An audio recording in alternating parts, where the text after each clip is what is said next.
Okay, let's try this again. Is the stream good now? Because my OBS and my game just crashed. I don't know what happened. I literally don't know what happened.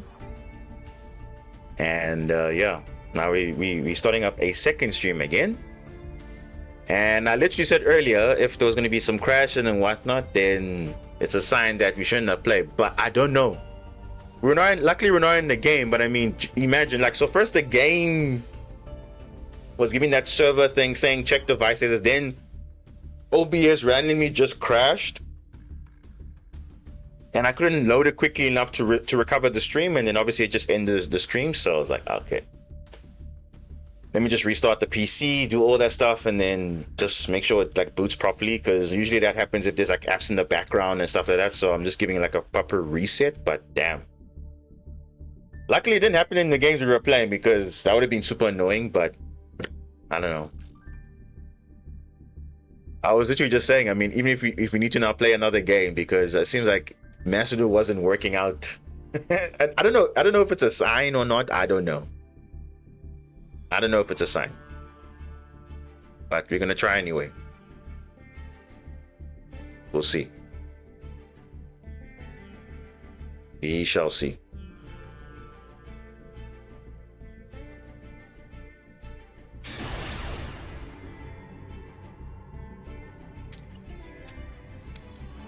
Because yeah, restarting streams isn't really ideal, because the traffic now gets shifted a little bit, so it does mess up the stuff a little bit, but it's fine. It's fine.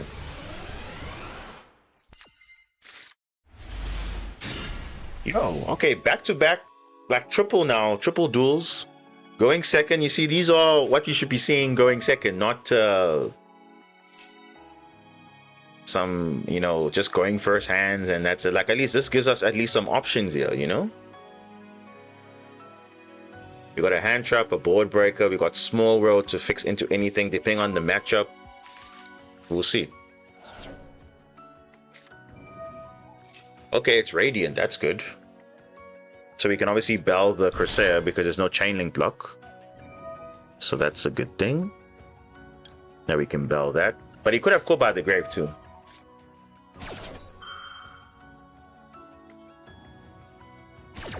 Okay, that's good. Hard once per turn, so yeah, with Radiant you always want to make sure that you have at least a chaining block for Corsair, otherwise it's just easy to, you know, either Ash or Bell it. Alright, let's see what Radiant can do.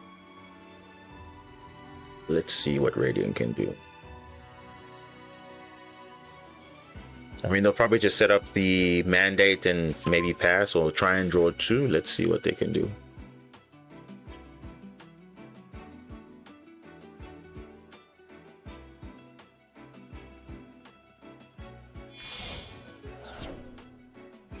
I'll make the Link monster.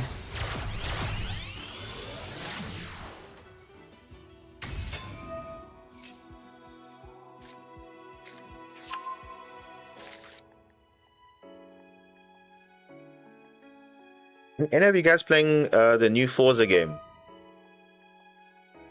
Because now it's officially out now across the, you know, the rest of the world now, because it's 19th. Before it was on pre-order, but now it should be available to everyone. So I don't know, maybe you guys were playing it before or not, because I definitely want to try that game out, because those visuals look really good, and yeah, the gameplay looks quite nice. So I just don't know if maybe if anyone else was playing it beforehand, or they've been watching other people play it, then they say, hey, maybe I should give it a go.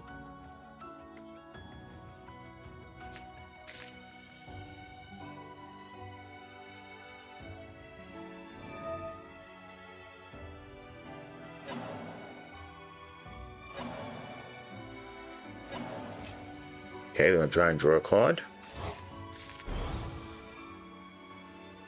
Okay, so let's just check graveyard. No MSTs. So MST should be, they shuffled one, so they could have at least one in their hand.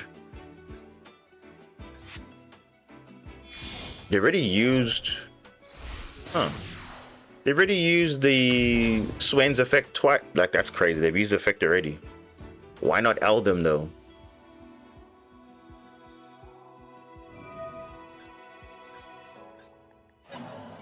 Alright. We may have to kaiju this.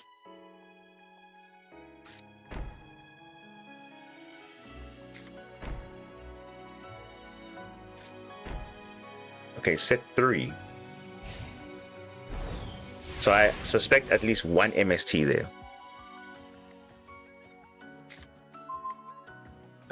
Nibiru. Did they summon 5 times? Nah, they summoned 4 times.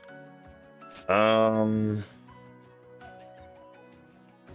really shotgun this Italy because I know Mandate is there, so I'm just gonna play it like as I would.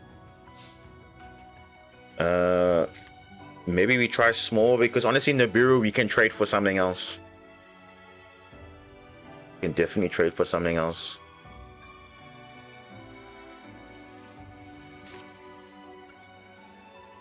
Let's kaiju this. Just get it out the way.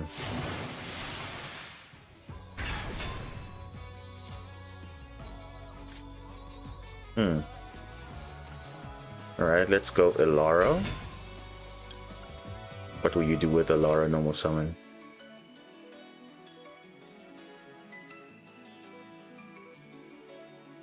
Because you have to destroy your own card, then you can negate.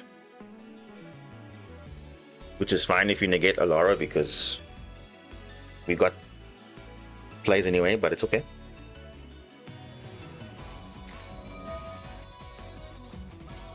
Oh, a droplet. Okay. Alright. There you go, you force out the droplet at least.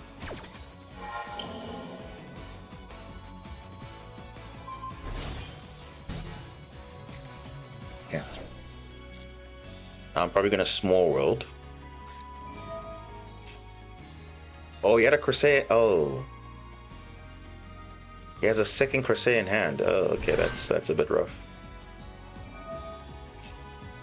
Okay, changes things a lot. Yeah, good thing I didn't shotgun the Italy early because he would have like just had a free +2 there, but he's getting it now anyway. So he's getting an MST, but it will not be live in the hand. So he probably has another one in the okay. So he's definitely trying to get that enabled. But the question is.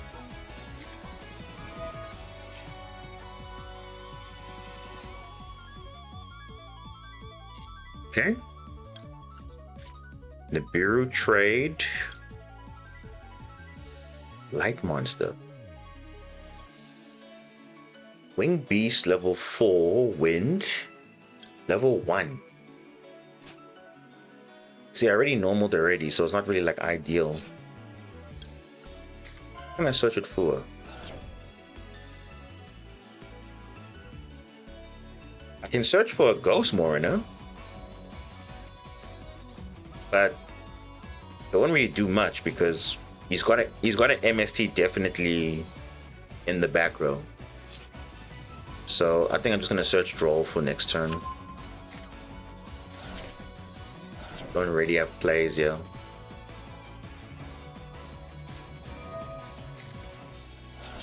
Oh, and he has drawn himself. Okay, that's fine. Yeah, I don't want to really commit to that Italy play anyway. Unless I want a chain link block, but yeah.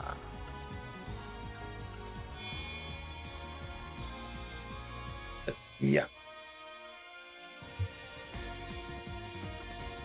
But okay. We'll probably just chain link block with the MST.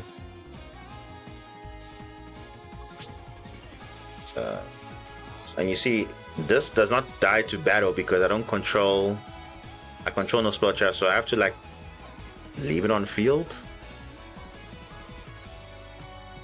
Yeah, I can't kill it in battle because I don't control anything.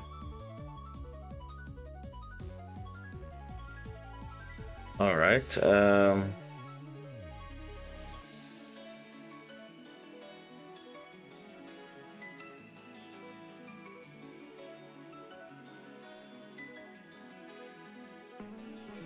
What is the play here? There really isn't a play, to be honest. Oh.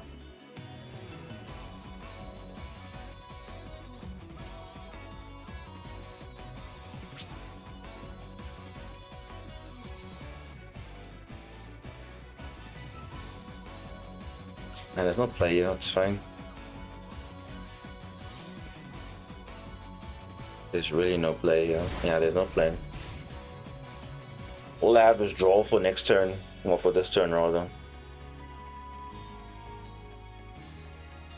Oh, by the way, for those guys that are football fans, that follow the Premier League and so on, Arsenal were just crowned champions because Man City drew now, so they dropped points. So, and it's the last game this weekend, so they are finally champions after 22 years. Can you believe it? Finally, they finally won the big one. I think for like the last 5 seasons they've been choking it because they've been leading every time and then they just mess it up at the end. But I think this was their season. If they didn't win it now, yeah, I don't know when they're going to win it. But yeah, well deserved. They were the most consistent team, so yeah. Since the Invincibles era, yeah, 2004. Yep. So shout outs to Arsenal. You finally got the big one. Now, obviously, now they can focus on the Champions League, and then they can win the double, which is insane. Wait, this guy's got no play? Wow. Oh, we also don't have anything.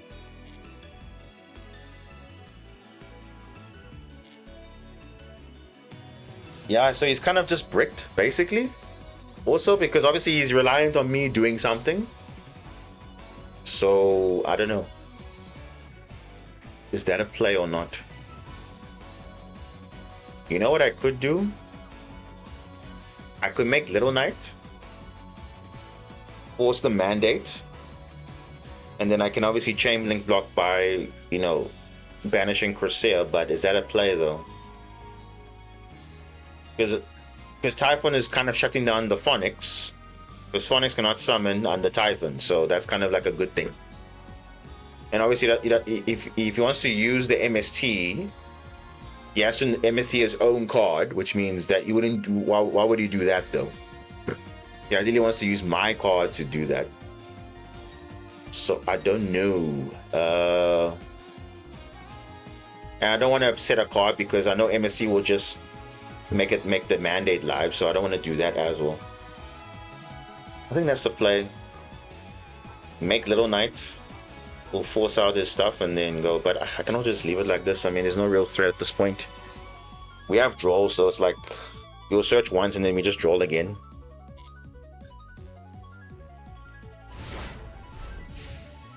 So yeah, that's the news that just happened now. Because Man City drew, they are no longer in the title race anymore. It's over now.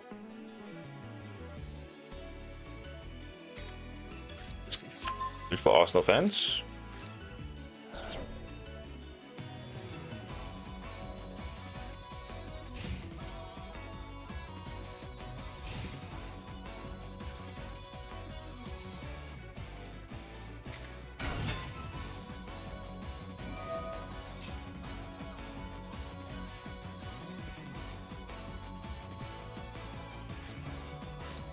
Okay.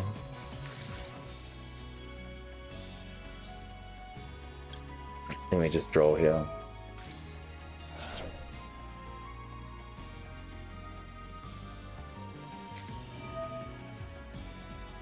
And come by the grave? What? It's weird. Oh my the grave. I don't know.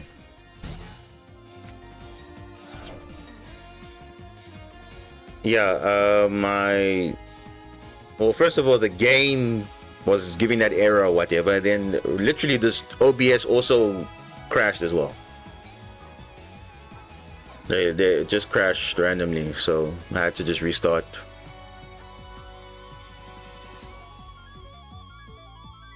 And it all started from the game acting up, and then OBS also now acted up, so then the stream couldn't be recovered in time, and then because I tried to boot up OBS, it wasn't booting up, and then that's okay, I have to just restart, so it is what it is.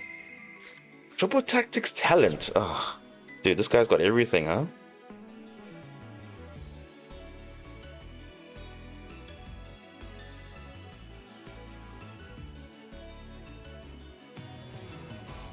Yeah, fortunately we're not in a game or whatever, but the game was acting up even before it was giving that error, but I was like, but luckily we're not in a game, so it was kind of fine. I think it's okay.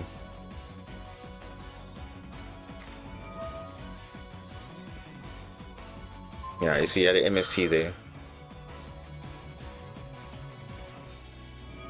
Yeah.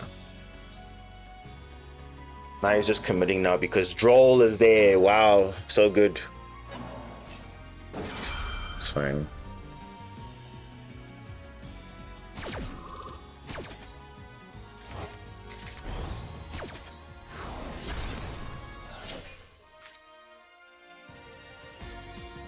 So you drew 4 cards already? With talents and with vision. So of course you're gonna get the advantage that you're looking for. Can you believe it? This is turn 5. Turn 5.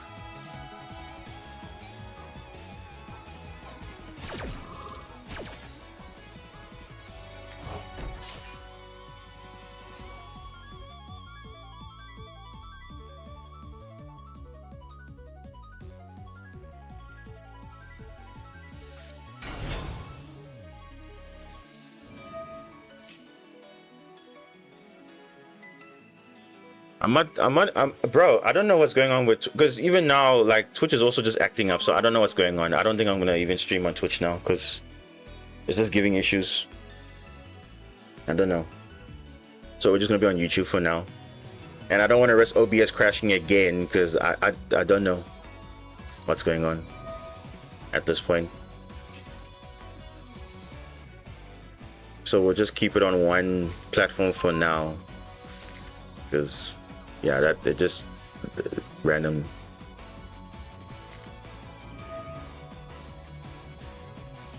I'm saying right now Twitch is off, so I'm not fine, it's okay.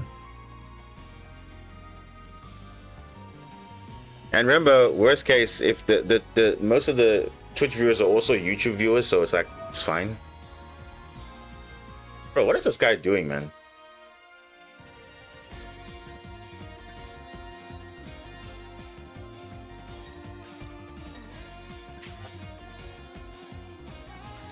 Wait, did he not negate Typhon? What? Yeah.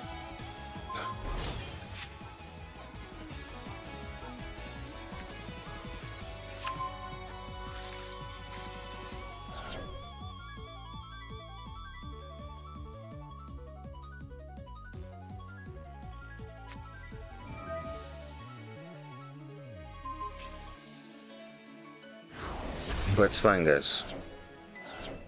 The Twitch viewers will be okay, don't worry. In worst case, they'll sit on YouTube regardless. So even if they're not watching it on Twitch, they'll sit on YouTube anyway via a VOD anyway. So it's like, it's fine. Whether they're watching it live or not, it's there.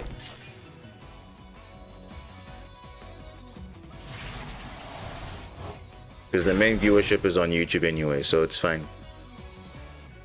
Otherwise, imagine if I only had to do a Twitch stream. Not everybody on YouTube has Twitch, so it's like, it's fine.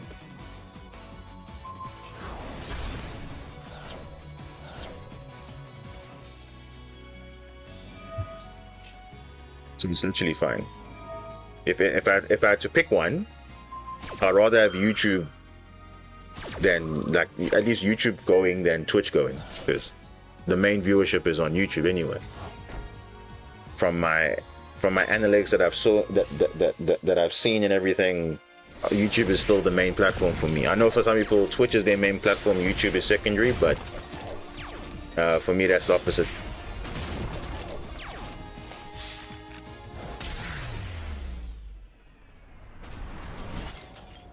It's fine. Obviously, we'll eventually grow our Twitch follow base. That's fine, but most of them are also on YouTube also, so it's like fine. But yeah, you can see it whenever you want. So like there's any specific perks or whatever if you watch it on YouTube or Twitch anyway. So it's like the same. Because some people just prefer like specific platforms, which is also fine. So luckily multi-streaming is a thing now. So because I know someone was saying, oh, why don't you stream on like, you know, Facebook or on X or some other thing? It's like totally fine. It's fine. And also discoverability is also a bit of an issue on Twitch also. That's one thing I found, because unless you have like a very big following, which obviously now is kind of like everyone's in the same niche and all that stuff, so it's like it's much easier to, you know, be more discoverable on YouTube, I found. Because if I knew Twitch was the main place to be discoverable, I would have started there first. But I started on YouTube first.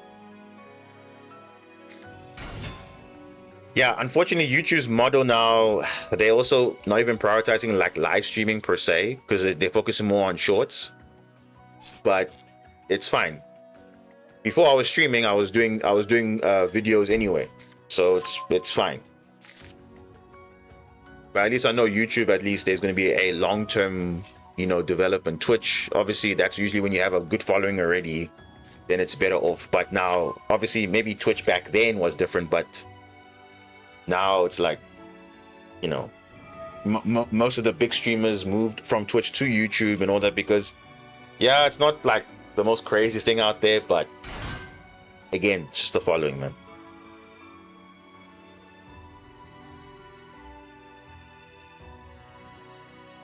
Yeah, the thing is, YouTube used to push you know, live streaming a lot, but now they don't really do that much anymore. They just focus on shorts now, which is kind of sad, because I mean, there would have been like a way better. That's so many features they were planning to do, but then they just dished it for shorts, because I think they also realized, look, they want to be like TikTok and Instagram and all those things. They want to have like, you know, even Facebook is even caught on the Reels game. Okay, I'm just gonna use Droplet now, even though it might be a waste, so I'm just gonna use it now.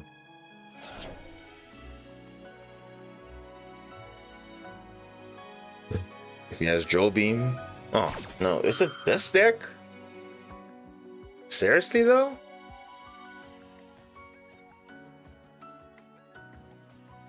It's this Paleozoic deck?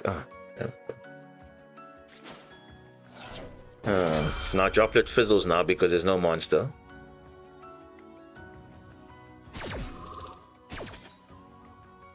But then again, if you have notifications on, you'll be able to see when I'm going live. Like, okay, either 30 minutes before or when I'm going live. But if you don't have notifications on, then of course you're not going to see anything, because it's like you don't have notifications on.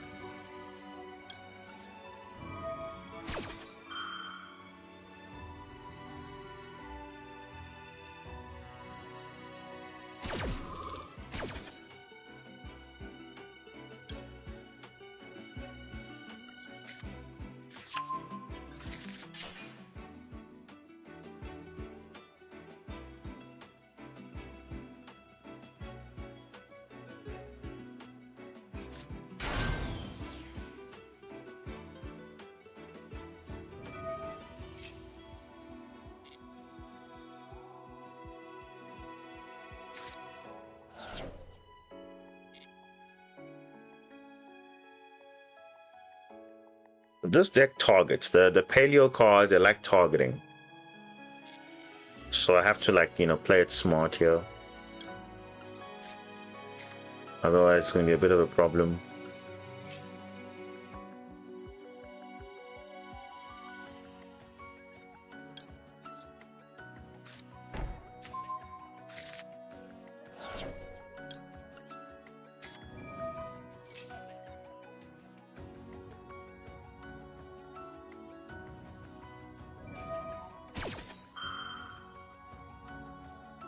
fine.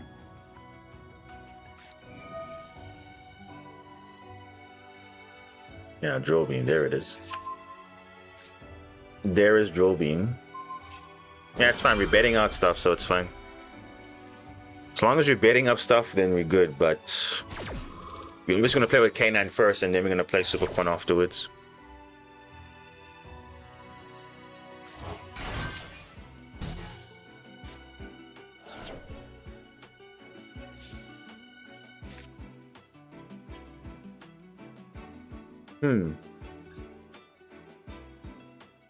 The question is, do I use Illusion Gate now or later?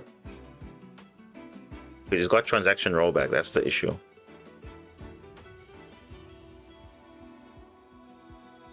didn't know you can use Drill Beam like that? Yeah, you can reveal a Prime card in your hand, or if you control a normal monster, you don't have to reveal. In this case, you didn't have a he didn't have a monster to reveal, so he used his hand, Prime card. Doesn't even have a good monster to even target anyway. There's no good target here. Oh wait, he triggered Izuna? Okay.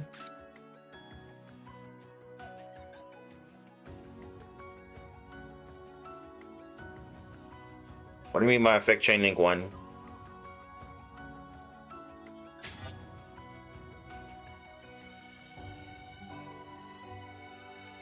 Yeah, remember so remember it's chain link 2 because the Paleozoic chain when a trap card is activated, so it has to be chain link 2. It can't be chain link 3 or whatever.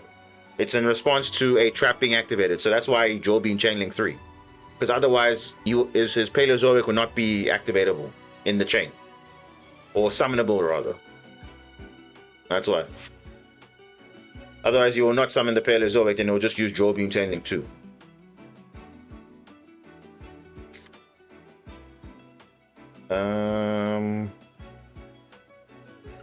Yeah, we're gonna go Joku first.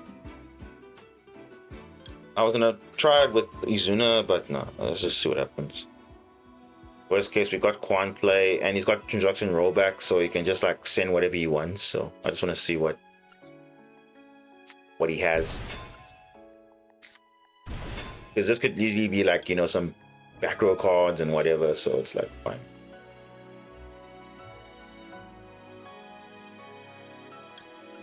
Oh, send Lupus.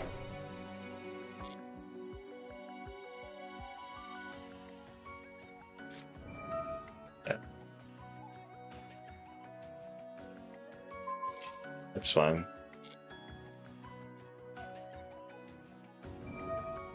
Oh, he's literally just gonna... Illusion Gate's gonna just go hard here, and then that's it. He's not gonna do anything. I mean, sure. What the hell? Trapaholic. He didn't even search it. He just had it already. And I'm pretty sure he's gonna search for Daruma or some other stuff. It's fine. That's crazy, man. He didn't even search for this card. He just had it already. And this deck is only relevant because of transaction rollback. Otherwise, not do anything. Yeah, you see now. Look at now. Now he activates Wabaku. Now he survives the turn. It's so stupid. So stupid. It is so stupid. Because now he just activates Wabaku, then he's good. Ah, man.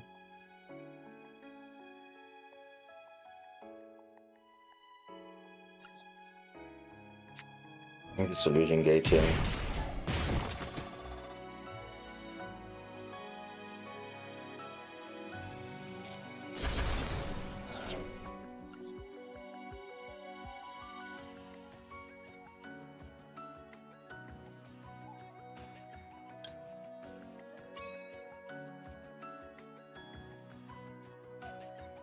Primite.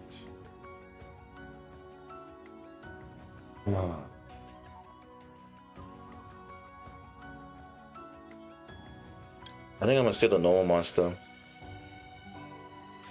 because Primite will not be live. The barrel. Yeah, you'll just activate Wabaku, so it's like whatever.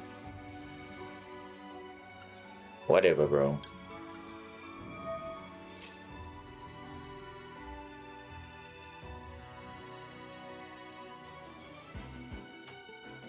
So dumb.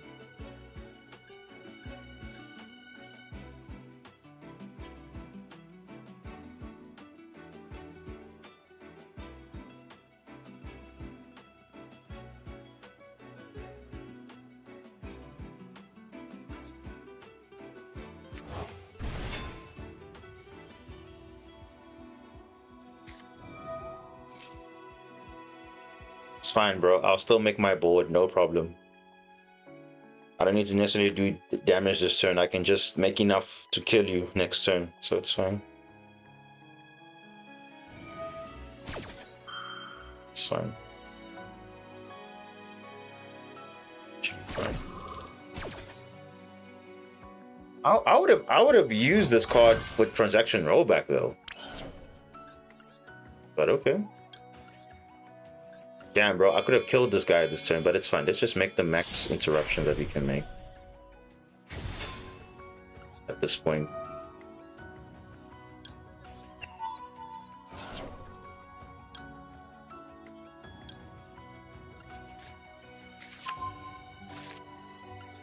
I'm killing this turn, so I'm just gonna set this.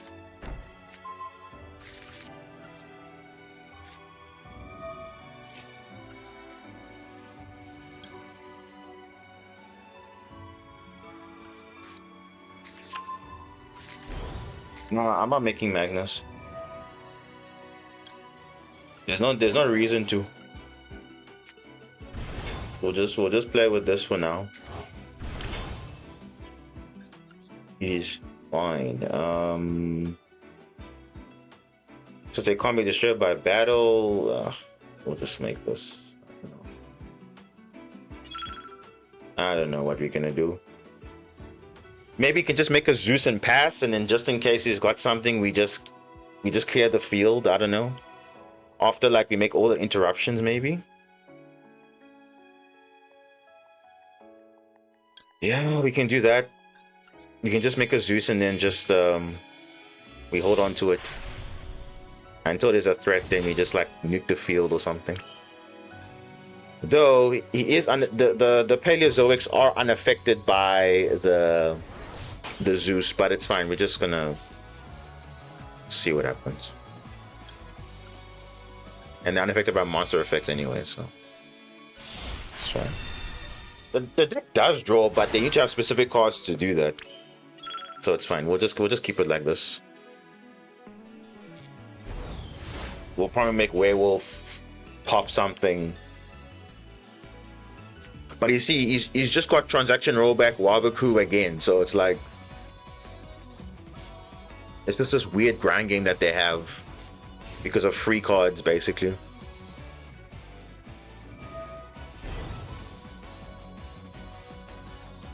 Yeah. Let's just negate that. Let's just negate that. I mean, obviously he has a no monster on field, but we did take away the other card, so it's fine.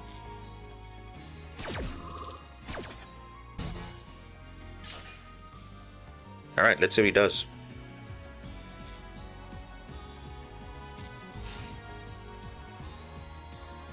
I have to put my channeling on here because if he has something, I have to like at least respond somehow. So you can copy Wabaku and Trapaholic. Oh, dude, look at this. Bro. Just look at that, bro. A reasoning. You gotta be kidding me, bro. Like, he's literally getting free cards. He's getting free cards for literally nothing. Look at that. Trap Trick, another Wabaku, a Primite Howl, like, bro. Just stupid. It is just so stupid, bro. He's getting free value for literally nothing. Look at that, another rollback. Oh, dude, this is so stupid, bro. The only reason why this deck is relevant is because of transaction rollback. Otherwise, this deck is doing literally nothing, bro.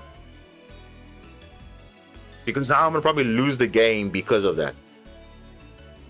So dumb, bro.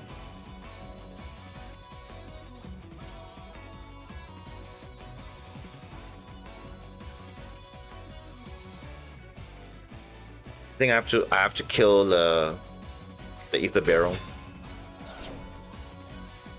Yeah, I think I have to kill it because Joel Beam's gonna reset itself. Otherwise, I have to Zeus. Because that Joel Beam is just gonna be another problem. I mean, look at that. He's got literally free resources. Like, transaction rollback is just so stupid, bro. Literally so dumb. You just pick any traps he wants and copies. So dumb, bro. It's fine. You see, look at that. Bro. It's fine. I have to now Zeus. I don't want Joel Beam to be there. But it's fine. I'll probably do it in the end phase. Because it doesn't activate now.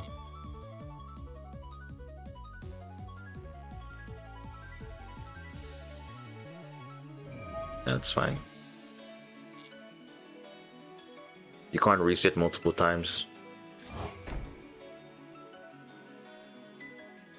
But you see, he's literally just getting this free grind game for no reason.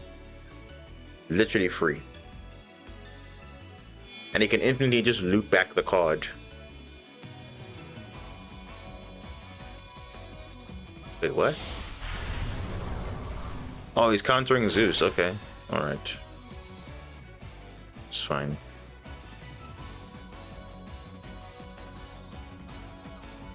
Whatever, bro. Whatever.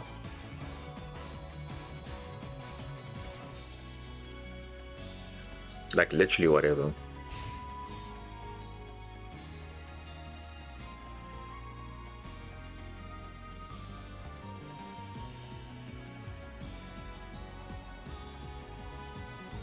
He's attacking Joko. What? Why?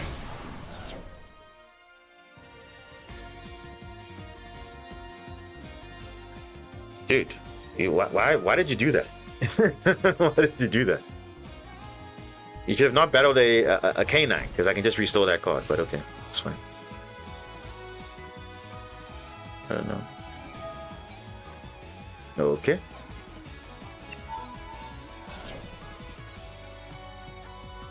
Dude, you have to return back Zeus.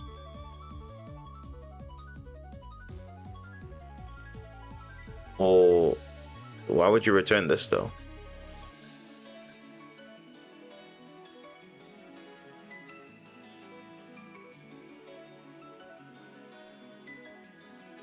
He literally just kill himself again or can stall for another turn.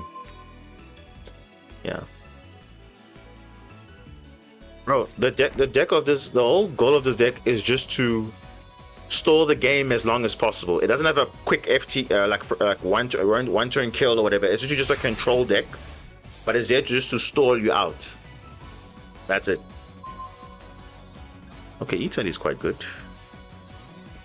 Yeah, I think I have to kill the Typhon, yeah. But you'll probably use the transaction rollback to deal with it.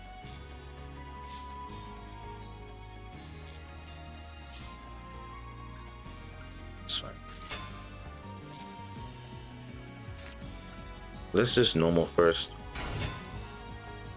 Yeah, at least Runic has a, you know, a very quick win con technically, but this deck is just literally just to stall you out and then just like, you know, stall, like have a wall of defense and whatever. But it literally depends on you having like multiple transaction rollbacks and rotation and all those things. So it's not like, okay, you get an instant win or whatever. It's like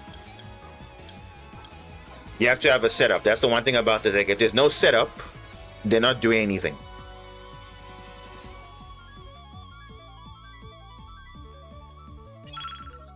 because obviously they outgrind you with resources, and that's how they kind of, you know, eventually go for the kill, because obviously you are using your resources to try and outgrind them, but obviously they have, just like I said, infinite resources, so they'll be trying their best to just you know, go all the way.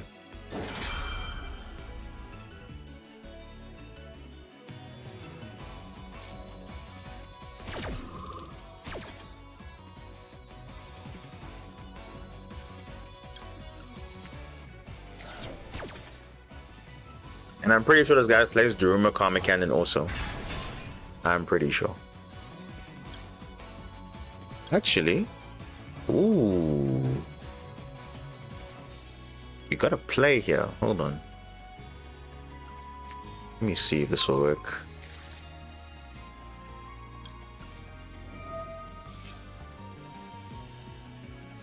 Yeah, Labyrinth's a bit faster than this deck. That I can agree with, but this deck is way too slow.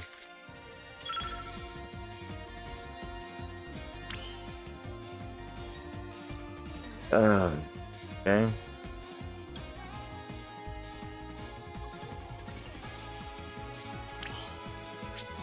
All right.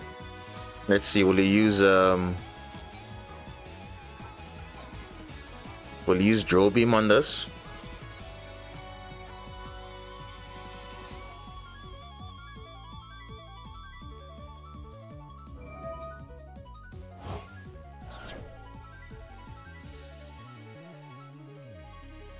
If I might, how?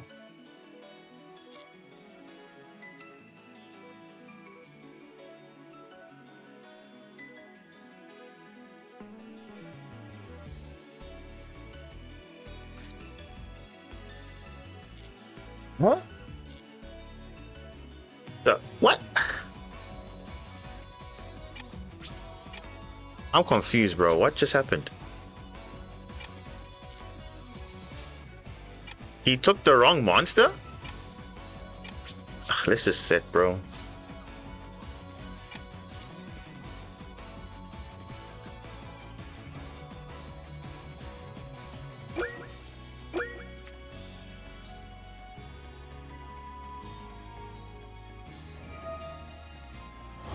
What?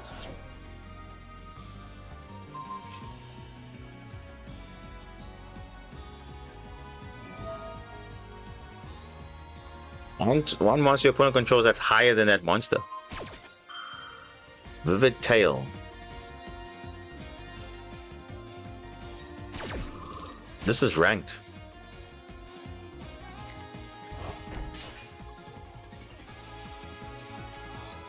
He's got Drill Beam, so I don't want to...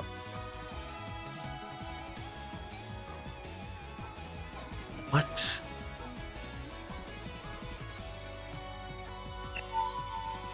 Is that why he did that? To steal my Zeus. But also killing his own board as well.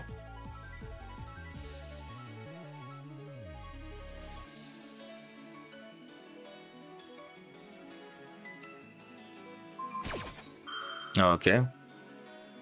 It's fine. He did basically the same thing I was going to do anyway. Huh?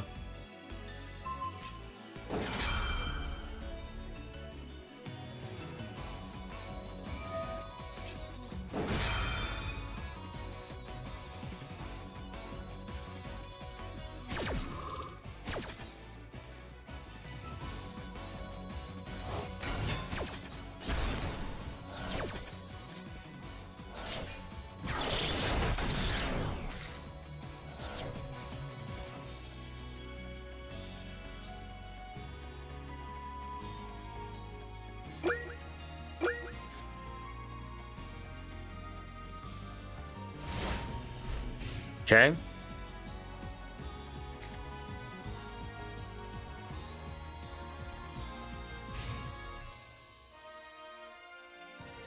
This guy still got like a billion transaction rollbacks and all that. It's just like, yeah.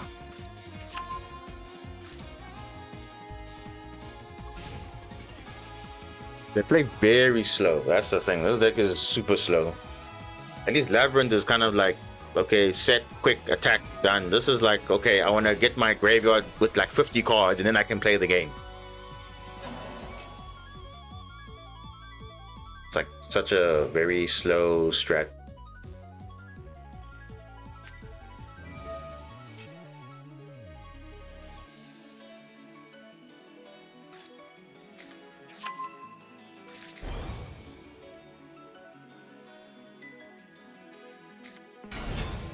I mean, like I said, this deck is very, very slow. So imagine playing on ladder for this like the whole day. You'll play like very few games because like, unless people are stalling or they're scooping early, but I doubt, because obviously if you're not going first, yeah.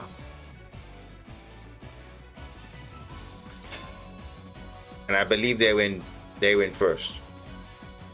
So if you're not going first, this deck does not do anything going second, to be honest with you. It doesn't do anything. Because they only can benefit going first.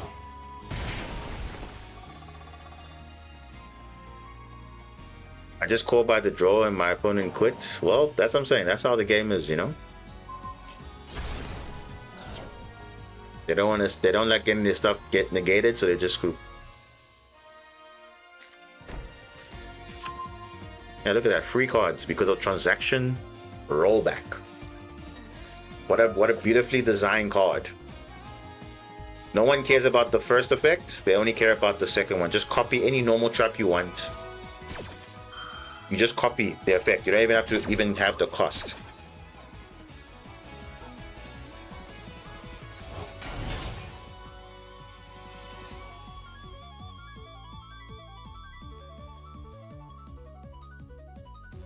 Like I said, if I win first, they would have no board to play at all. Like literally no board. So it's like, it's fine. Because we all know, same thing with Lab, right? Lab also struggles a bit going second as well.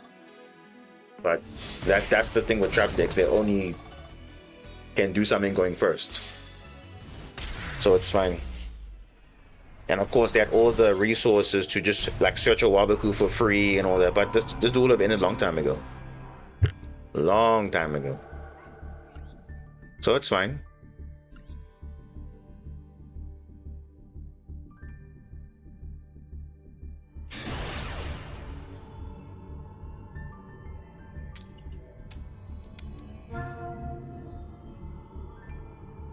True, matchup dependent. But I know.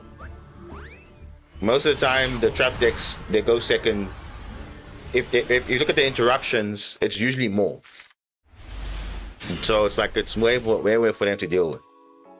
But if you have, like I said, if you have either a full board, I mean they can set and pass, but I mean that usually won't be enough because they can just have answers for whatever you set. But if they can't add in general, it does slow them down a little bit. But it is matchup dependent, I guess. But most of the time, they do struggle a bit. Sky Striker.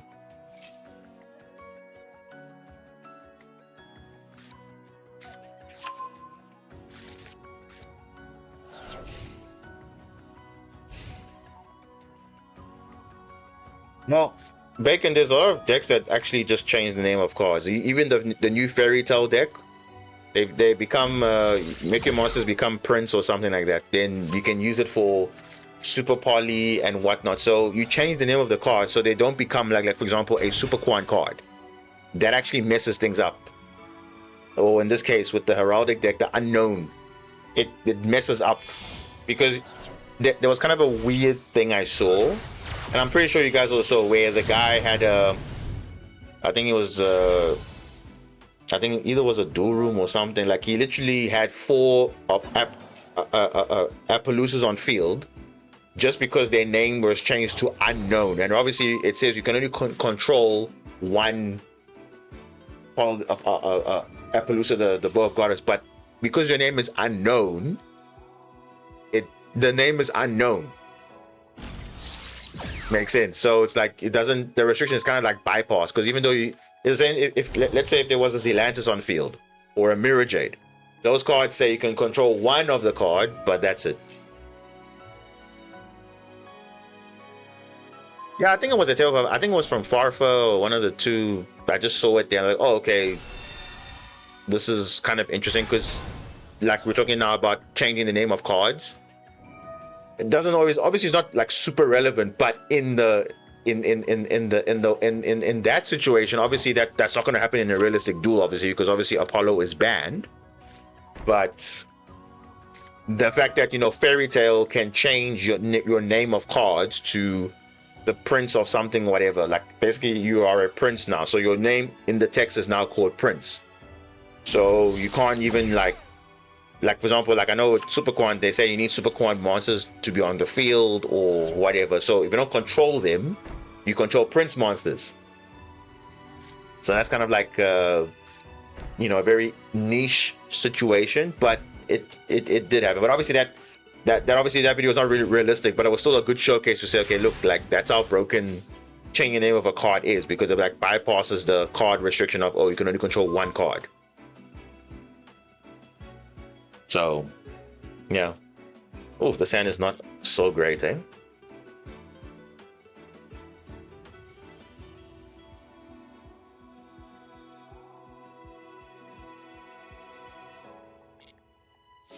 Your Dragoon's name is changed to Prince, yeah. And the thing is, I think there's some cards that you can like super poly and all that stuff, because I think some of the Fairy Tale fusions require a Prince monster, so you can use monsters your opponent controls that are Prince or whatever. So it's like it actually is relevant for the Fairy Tale deck. So it is a very niche thing, but obviously it's not like super broken or whatever, but in that deck it is. But for the erotic decks, not really that great, but yeah. Yeah, this hand is not great, eh? Honestly, not great. I mean, even if we droplet this, I'm pretty sure he has other plays. So honestly, I don't know. What is the play here? I mean, we can at least, like, droplet, but that's not going to be good enough, though. He's definitely going to Widow Anchor somewhere.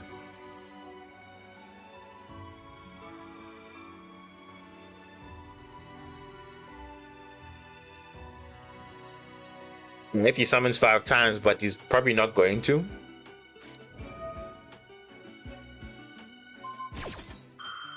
Right. Yeah, we have to use that.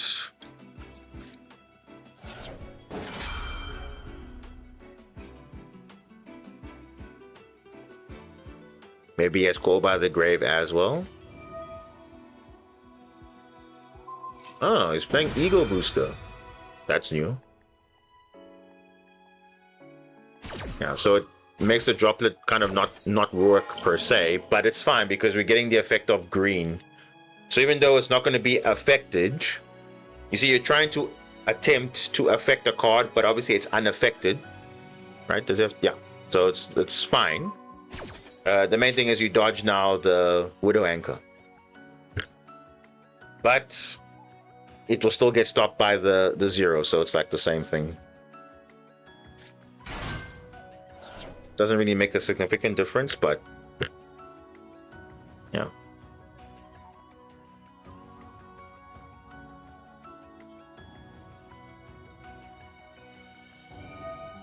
And that's it.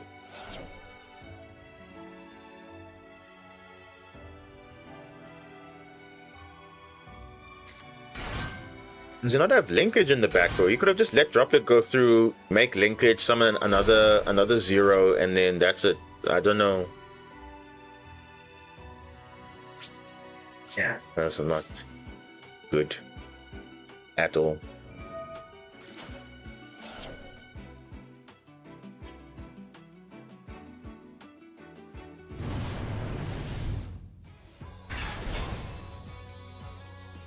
I'm saying, but he can send the negated 0 to the grave and then summon another one. Right, okay. Let me just read this card again.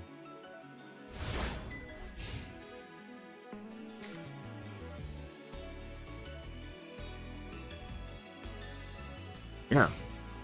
It doesn't say it has to be a different Sky Striker. It can be literally be the same Sky Striker you want. So you can send a negated 0, summon a new 0, and then do the same thing. Instead of wasting the Eagle booster, but okay. It's fine.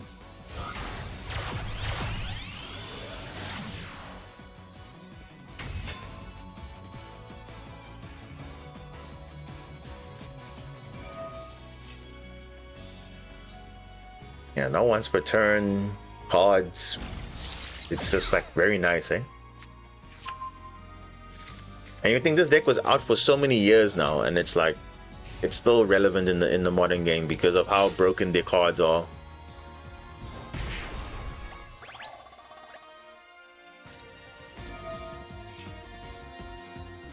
Yeah. This is 100% game.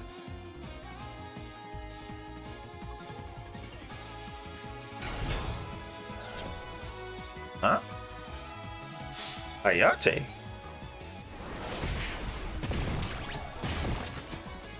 Ayate, why not another? Okay, he has another linkage.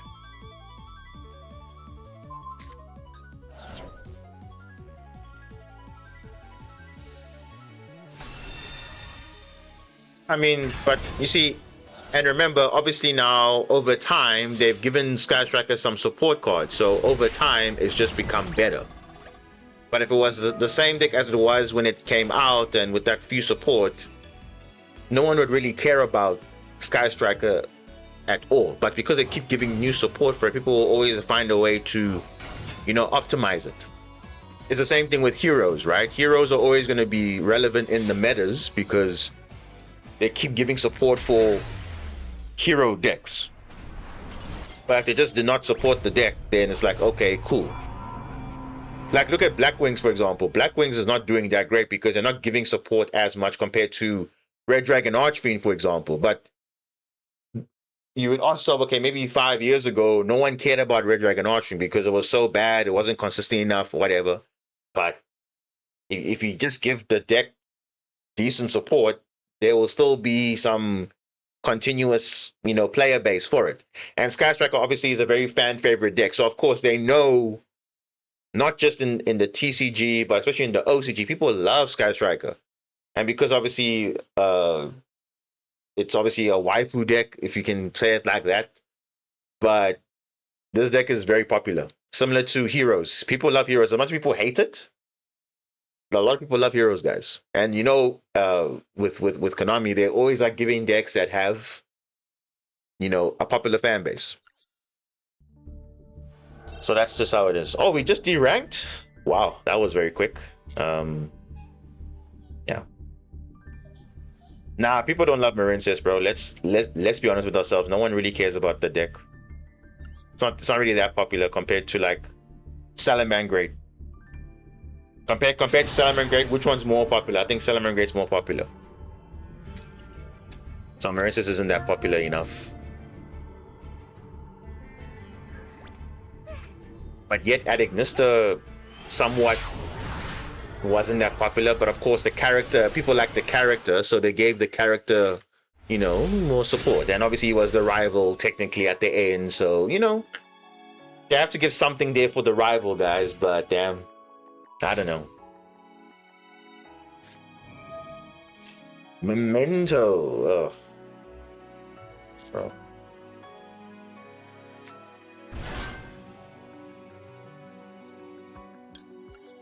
I think I have to stop this.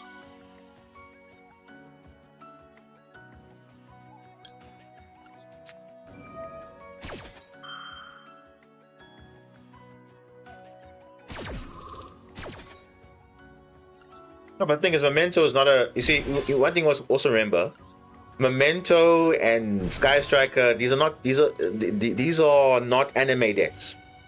Let's look at all. Okay, I think I should maybe make like a video and look at all the decks that have gotten support that are anime related. That from every major character, have they gotten support? Yes or no? At least 2 waves of support. Now we're talking about 2 waves, not 3 waves or whatever. Like at least 2. Then you tell me which characters are under-supported and which ones are. Because I feel like they're giving selective support, but not for all the characters that are like, you know, we're all very popular in the anime, of course.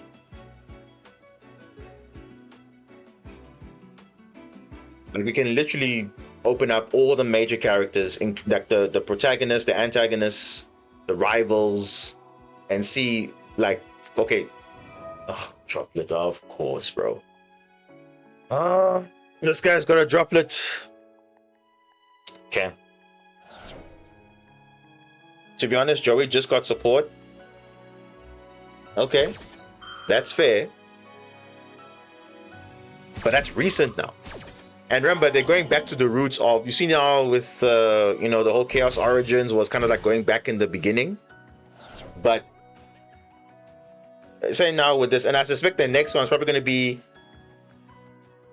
another related, going back to the, because I noticed a trend, because obviously Chaos Origins is obviously Duelist Kingdom legacy support for Yugi's deck or Atem's deck, depending on who you want to look at.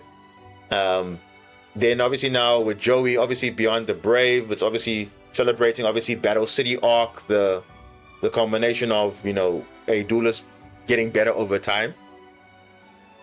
Who knows what the other thing is going to be? Remember, there are 5 storylines in the OG Duel Monsters. There was obviously Duelist Kingdom, Battle City, Waking the Dragon arc, which was all the darts, the Fang of Critias, all that stuff. And then there was, what was the 4th one? I think it was like a filler. Okay, people wouldn't consider that a season, but it was a season though. I think it was a grand tournament, the Grand Prix or whatever. Nothing much was happening, but obviously the final one was obviously the Shadow Game Origins, all that stuff, Dawn of the Duel, that stuff. So maybe, I don't know, but we'll see. Honestly, we'll see. But I can literally, I'll literally, like, even if it means like we can open up a tier list, put all the characters in and say, okay, which decks have actually gotten support from those archetypes? Because obviously now we know some characters had multiple archetypes coming from their deck. So we'll see which ones obviously actually got support and which ones didn't. Because for example, we can take like the recent ones. So we've seen Goki's get support, but Goki's not doing anything. No one has been saying, oh, I want to play Goki, guys. Like, no, they got support, but no one cares about it. It still doesn't fix the issues of the deck per se. But no. What else? What else is there? I don't know. What else? I mean, Magnet Warriors, technically you would say got support, but technically it wasn't Yugi's Magnet Warriors. It was Bastion Magnet Warriors, because there were 2 people playing Magnet Warriors. It was obviously Yugi and obviously Bastion from GX. So it was more like his Magnet Warriors got support, but indirectly it also supports the, you know, the other Magnet Warriors. So they kind of like not forgot about, you know, the OG Magnet Warriors, but you only really play the beta because the alpha and the gamma aren't really that good in the Bastion deck. But obviously beta, the Electro Magnet Warrior is better, but then obviously the other ones, the Delta and all the others, so that's usually just Bastion's deck per se. What else? Obviously Destiny Hero now got more support now, actual support recently with D Hero. Mask Hero also recently got support last year. Obviously Heroes got support some time ago, I think. They're even getting more support now, I think. So Jaden's got a lot of support cards. A lot. Who else? Alexis Rhodes. I don't think has there been any support for her Cyber Angels or I don't think so. I don't think there's been any. Chaz. If he has any support, okay, yes, ABCs, yes, technically got something. The WXYZ, or no, yeah, XYZ, that they got technically something, but that was originally Kaiba was using it, but you see, again, it was more like Chaz was using it more because obviously Kaiba's blue eyes, so it's like, okay, you can't really say it's his support. What else came from there? Like Armed Dragon. Has Armed Dragon got actual support? Don't think so. It's just okay. Did they? I think they did. That's it. We can literally look at it. We literally look it up and say, okay, these are the deck types. These are the recent support cards, and how long did they get support? Then you really look at how some of these cards have not gotten support at all, or they have, but maybe like one wave of support and that was it. They did. Okay, maybe Armed Dragon did. Okay, who else is there? This is now obviously just from GX now. I'm just going Zane, Cyber Dragon. Okay, yes, they got now support now with the rival stuff, but I mean, yes, you could say yeah they got support and whatever, but I mean like actual like good support though. But they did get it. They did get it. Yeah. What else? What else? And obviously that was just GX. There's also now 5Ds. 5Ds also, you say got support now over the time, but the recent support wasn't that good. It was good, but not like compared to Jack Atlas support. Like, come on now, think about it. The power level of support, like, okay, I give Yusei's deck something good. Like, it's just coming a PAL for every other deck. Synchron PAL, pretty much, or Synchron Engine, pretty much. Not its actual deck itself. Who else? Okay, Akiza got now Black Rose Dragon support. Okay, fine. Luna got obviously the Ancient Fairy Dragon archetype kind of thing. Morphtronics, Power Tool. Don't think they got support. I think Crow got support, but it's not like amazing. But it definitely helps. But that was 2022 now, wasn't it? The Darkwing Blast, that was the last like proper support that they got.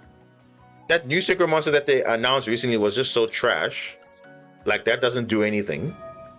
But yeah, I don't know. That I can't remember too well. Dude, this guy's playing the trap? Seriously? Okay. Alright. Yeah, we're not winning this game anyway, so we're just pressing buttons here.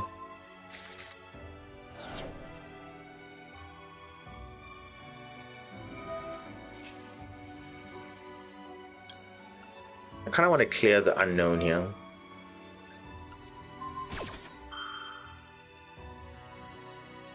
Unknown cards.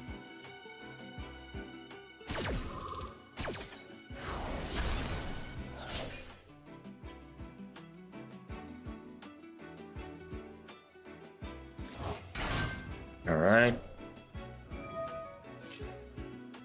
Add a memento. Ooh, Illusion Gauge, you think it carries? I don't know. We'll see. Yeah.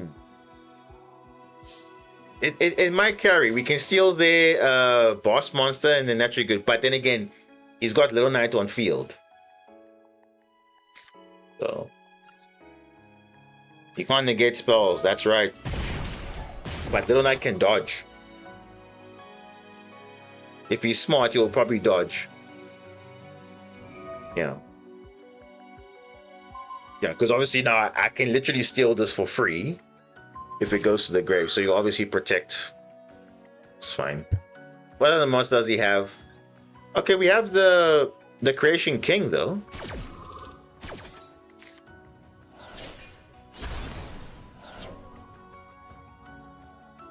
Wait a second. Doesn't this trigger? If this card in the field is dropped by card effect, you can target 3 face cards in the field, including a memento card you control. But he doesn't control though. Yeah, he doesn't control a memento card. Oh, so you can destroy this and this. So we have to steal that. Yeah, he has this and he has that, so we have to steal this. Because this actually has an effect when it's destroyed by a card effect.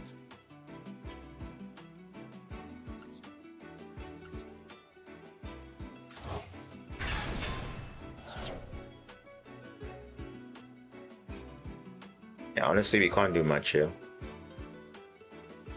If we had a normal summon of a Spookwan monster or something, would have been great, but we obviously don't. Is that droplets? We used a droplet on the previous turn, but Apollousa is real? Huh. Yeah.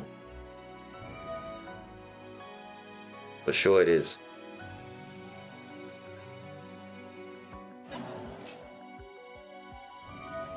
And so he's getting follow-up for next turn and all that.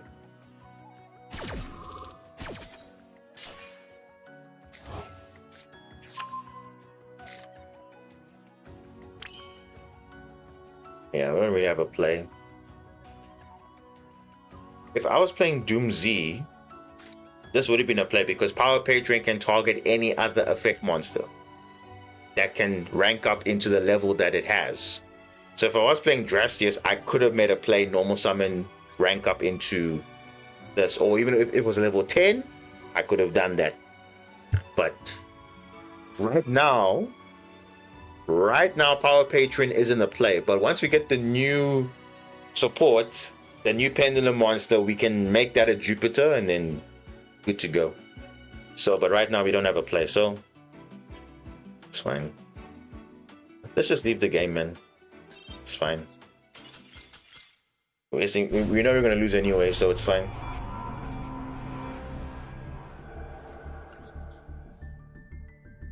Dude, we just deranked that so fast. Played 2 games, lost 2 games. Boom, there we go. Back in Diamond 4.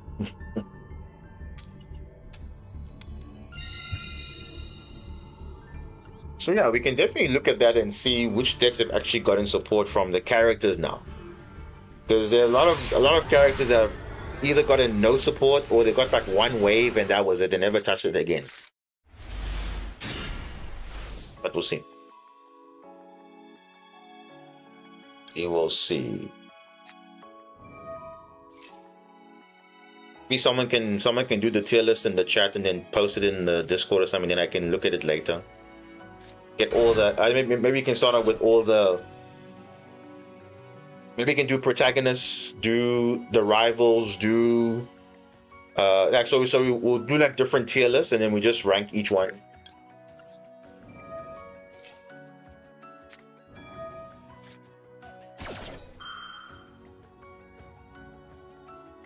Ash Blossom?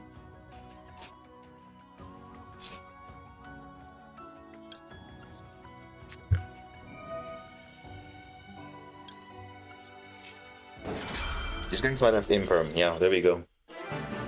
That was the only play. Like now, what Time True was saying, if someone draws or negates his whatever, call by or crop, then they just scoop. Like it's just, I don't know. Which characters deserve more love in your opinion? That's the thing. I think, and obviously with that, you're going to be biased towards it, but I do feel like Water in general has been very under-supported. I'm just saying. I'm not talking about Marincius per se. I'm just talking about give us a new Water archetype. Just give us a new Water archetype, then we'll make it work. Because I feel like what we're doing right now, we're just taking all the Water support and then splashing it into what we can splash it into.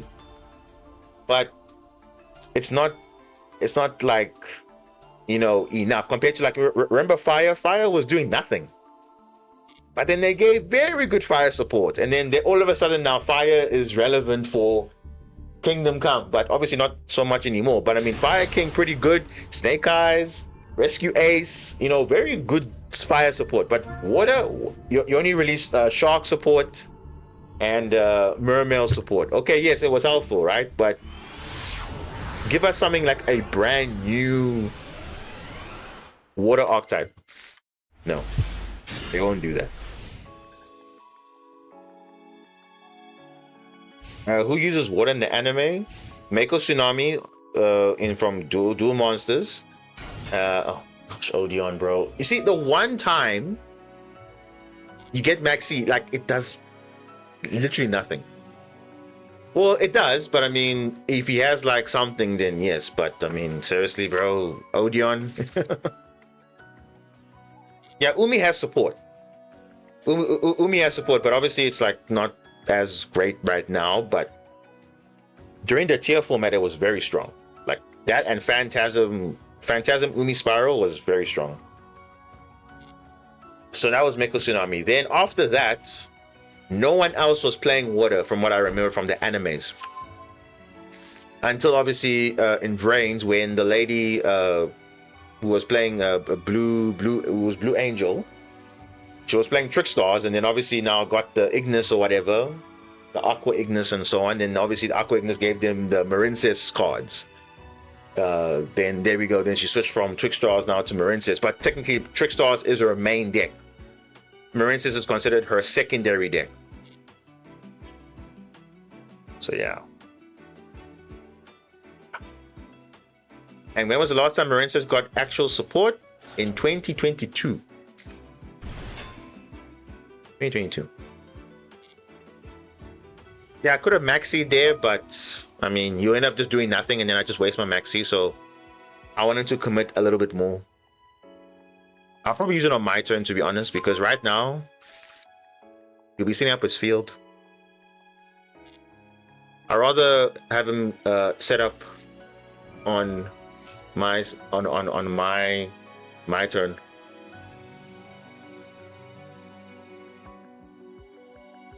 But yeah, it's very few water archetypes, and I think there used to be more.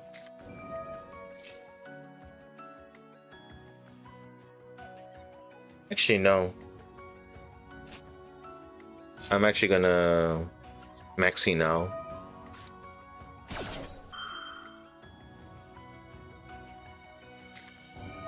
Oh, you see? It didn't even matter if it was my turn or his turn. He had it. Insane, right?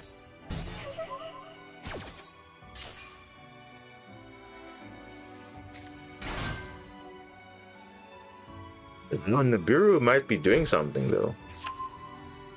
I don't know how much, but it might be doing something. If he's gonna commit like this.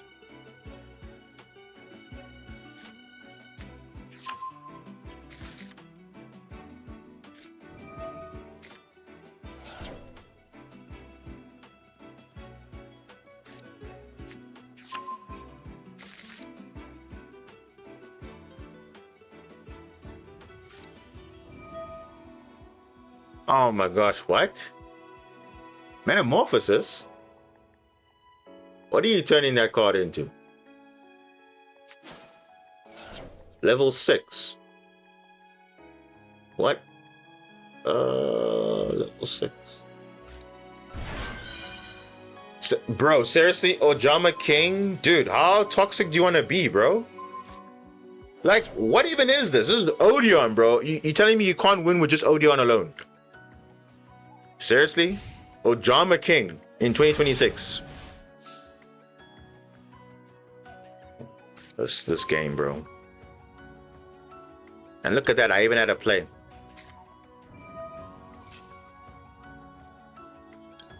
No, we make Zeus and pass. That's what we're gonna do.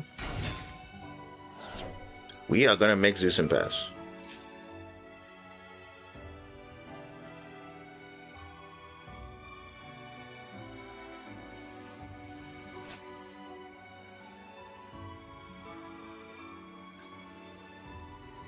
What's wrong with the Drama King? Don't sleep on it.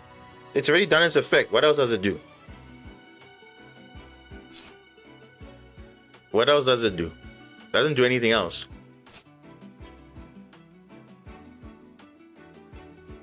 Actually, you know what? Yeah, we're gonna add this. You still have the extra monster zone.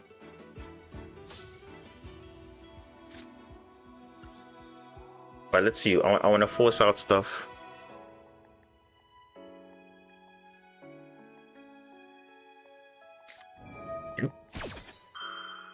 I want to force out stuff. Like that.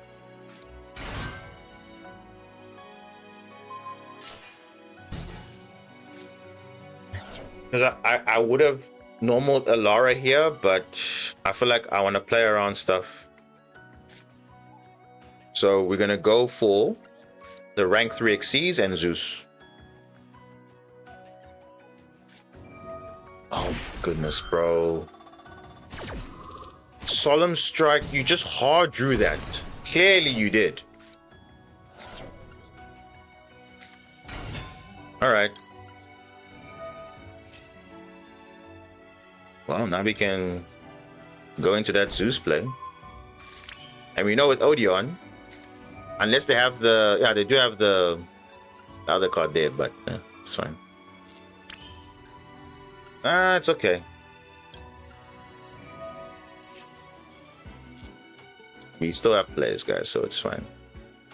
You still got the extra Master Zone, and that's more important than anything else. I mean, to be fair though, you can obviously reborn the Anubis, the Last Judge, but it's fine. He's got, like, his resources are going to be low, so it's fine. I think wait. Do I want to attach green? I'll keep green. Alright, let's get some emotional damage here, even though it will not die in battle.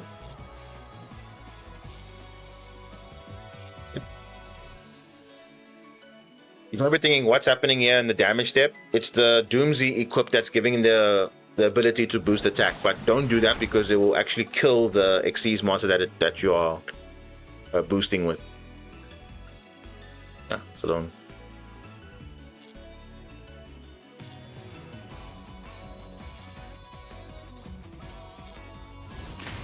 Okay, we're just gonna do that, and then we're gonna absorb. So you see two effects, not this one, the normal effect, right?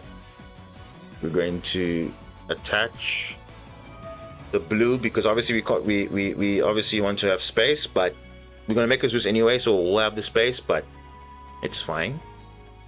We will just attach the blue. It's fine. Wipe. Double. So we'll make full material Zeus. Should we wait for his turn and then see what happens?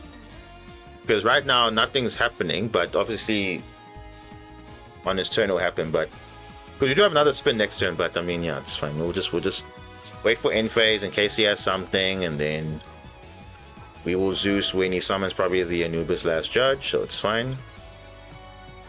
Let's shuffle these. Yeah, we have another spin anyway, so it's fine. Alright.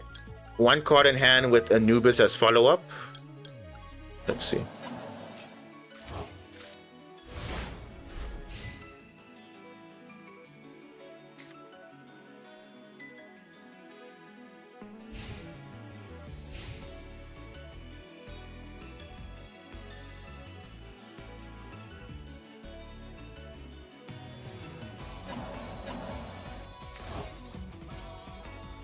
I mean, why surrender? He has follow-up. Now there's two choices here. He either goes Typhon to stop Zeus, or he goes the Temple of Kings, which I believe he does have a follow-up. Let me just have a look. Let's have a look. Let's have a look on top. When he did the Anubis play, yeah. So you see, he does have a man with the mark already. On like he has a man with the mark from the previous turn, so he did have that follow-up already. But if you go into Typhon, he cannot summon the man. So let's see what happens. He has man hand already. There we go. You see? So now you can't summon the man now, because this is the only play. Because you would think, oh, I should kill that. No, but then he has man, so this is the only way to stop it. He has to do this play.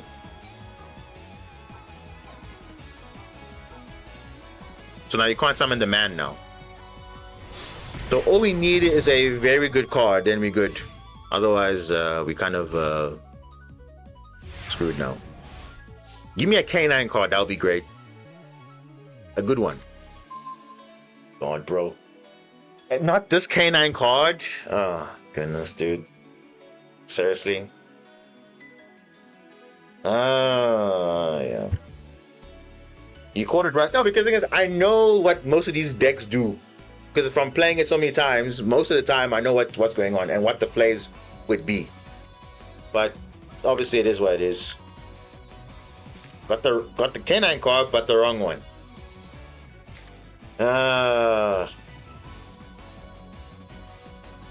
And you know what the sad part is? The Anubis comes back again next turn, so I'm pretty much gonna die anyway next turn.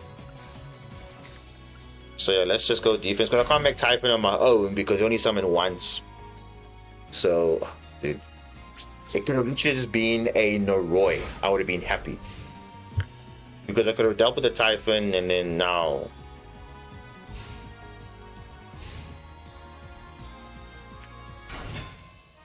So stupid, bro. And there's no way else we could have played better, because it's either he made Typhon or he made normal summon man, and then we deal with that, stop this play, and then Zeus up again. But no. But let's talk about the fact that this guy had a solemn strike, just hard drawn. It's at 1. It's at 1. So cards at 1 should not be seen often, but yet Maxi is seen way too often. Called by way too often. It's crazy how this game is. When cards are at 3, you don't see them. When cards are at 1, you're gonna see them more often. That's how the Master Duel Shuffler logic is. Okay. Oh, look at that. You see? Call by at 1. Why am I surprised seeing this card? Why am I surprised? Doesn't help me whatsoever, but yet I draw it anyway. And yes, I play in the deck, cool, but you see, at the time now when I don't want to see it, I see it. It just doesn't make sense, guys. And that's what I was saying, like when you see the right cards when you're supposed to see them, the deck is just messing you up. The shuffler is saying no. You must see Call by the Grave. Wait, I want to see at least a monster? No. So now I lose. Not because of anything, because by the way, I had to play around a Solemn Strike, I had to play around a Ojama King, which locked up my zones, otherwise I would have had more plays than that. So despite doing all of that, I still get punished for it. Basically. Despite playing through his board that he had before, I still get punished for it. He draws one of cards which are like Solemn Strike. You just hard drew that turn 1. Crazy. But okay. I guess he's just good at the game. I guess so.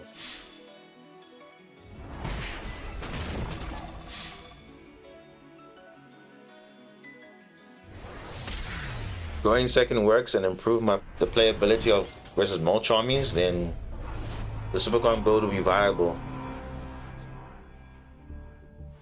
How many cards are you playing, by the way? Let's look at that.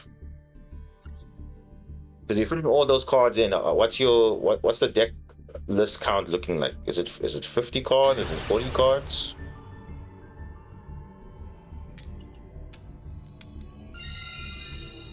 Running 60. And like I said, there's no other way to do it. You can't run it at 40. Because how do you fit in all that engine that's going to obviously give you like cohesiveness? There's not. Oh, speaking of engines, look at that. Look at that. Yeah, I'm gonna get more names.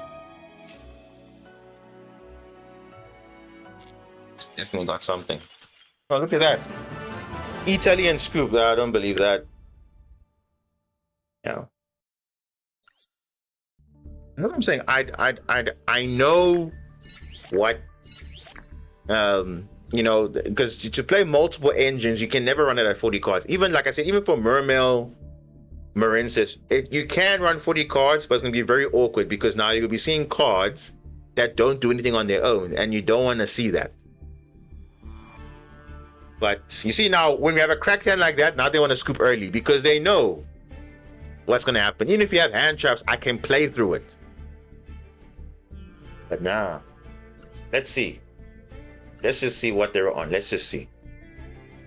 Oh, Dark. Oh, geez. Dark World? Seriously? Why are you playing Dark World, bro? Skill Drain? Really? Searchable by... Okay. Where's the Griffin? Okay, it's not here. I'm playing Griffin.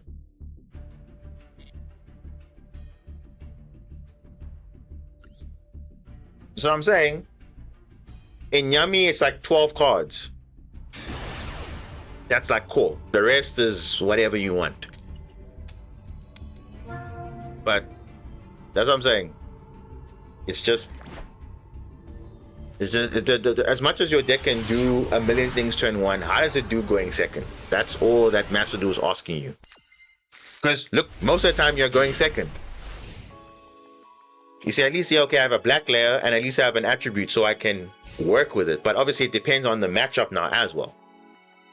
Because I have to now, you see, they made sure that black layer is not so broken because it's not like Holly Sue that can just summon whenever you want. You know, but it has to be now in response to something. They have to make sure they balance the black layer because otherwise it'll be literally so broken in any phase or whatever. Okay, just quick at any point, discard an attribute and summon. That'll be pretty broken, but obviously they didn't do that. Set 1, set 2, Exo Sister. Wow. Yeah. Despite them having 3 Betrayal, 3 Martha, 3 packs. You see, that's 12 one-card starters, by the way. 12. Or 9. Right? 9. Look at that. What is this? What is this? Oh my goodness. What is this?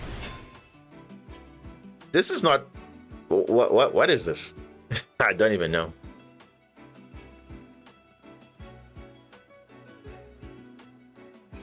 I don't know.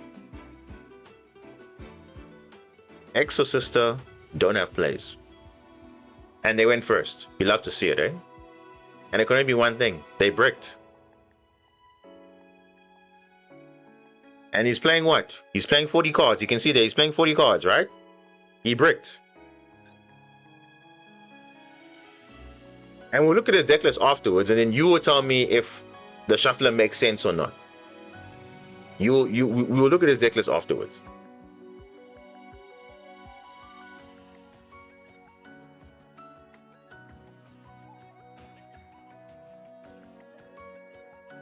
All right. Let's just go into battle.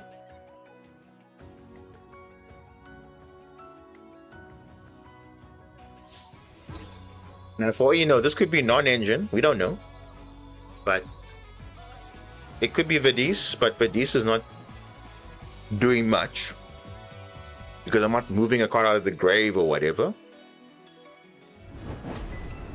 So it's fine. Now, unfortunately, Black Layer does do that. But it's all good. We just chill. And I'm pretty sure they're going to draw a nice Betrayal or something. Then, yeah. We'll see. Let's just set call by. Let's set this Magna Sword in case we get to a Xyz. We can at least try an OTK at least. And then, yeah. We'll leave it at that. Ghost Spell, I don't know if it's going to be that great against Exo Sister, to be honest. Droll and Ash are usually like the good cards you want to use. Bell doesn't really do anything against Exo Sister. I don't know. But okay. Maybe they open a Martha. That would be the perfect combo for them. But let's see.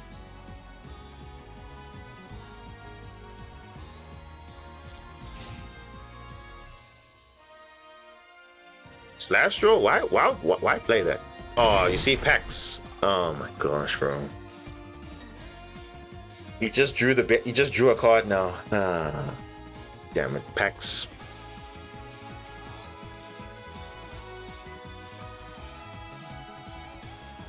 Yeah, it's gonna be a problem now.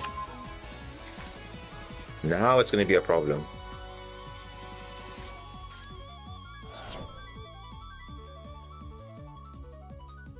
Okay, so remember, we're not trying to mill super coins. I think you're trying to make it like a Tillerman deck. It's not about milling the cards every time. Yes, you're gonna discard them, cool, but we're not trying to mill our entire super quant cards in the grave. No, we're not trying to. That's not the goal. I get a draw 2, discard 2, but you sometimes don't want to discard any super quants. You want to just do your combo naturally. Unless it's like a white layer or a black layer, yes, but the goal is not to always mill them. Yes, I get it. Obviously, if white layer is in your hand and you have nothing else and you can just like discard it for like a droplet or something, yes, that's fine. But if you have a blue layer, are you going to discard your blue layer? No, you're not. Or your Alphen or your Zayton, no. You're not trying to do that. Because that's how people initially were seeing, you know, Super Quant when they were playing it before the support came out, the new one. They were trying to mill the cards. I'm like, no, that's not how you should be thinking about Super Quant, because Super Quant doesn't want to be milled, because it can just be sent from any location. It will trigger. So it's not like Tillerman where it has to be sent by a card effect. Whereas this, all of them can trigger anyhow. So it's like, it's not really a priority to always dump super quants in the grave. No, it's just, you just play the combo naturally. If you want to do that, that's fine. Obviously, in this case, it's like you're getting value of discarding a black layer or a white layer. But if it's a blue layer or an Alphen, no, it's not.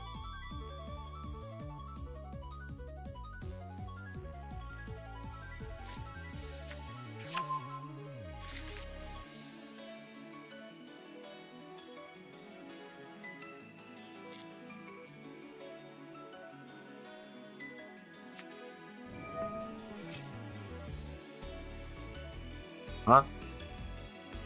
Wait. Okay, search betrayal. Okay, that's fine.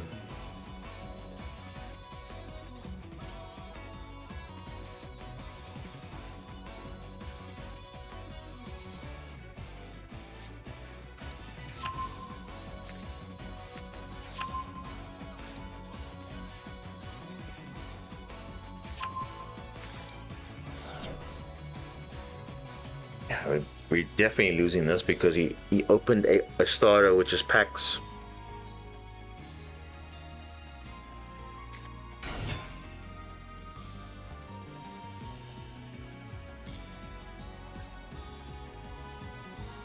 Now summon exclusive from your hand. I don't want to move a card out the graveyard right now.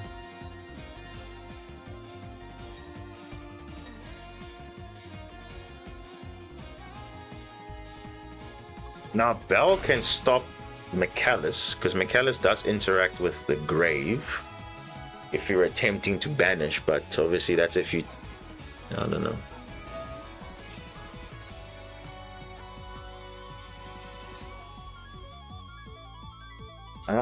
Bro. Like you saw now with that Kill Tune player earlier, where they had to now use the hand traps in their hand as an engine.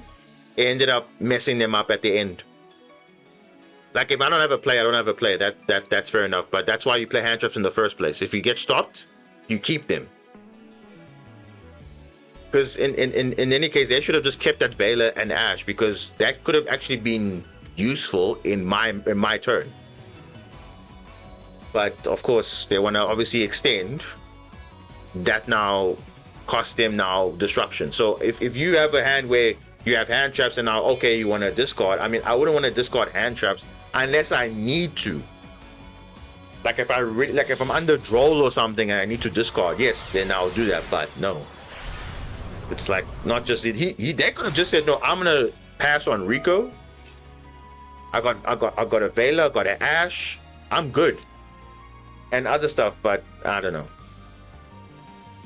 Obviously, because they can just sing it from the hand, they don't think about that. So it's like, oh, value for what? You trade it in engine to combo versus now losing disruptions, and also you lost follow-up as well, technically.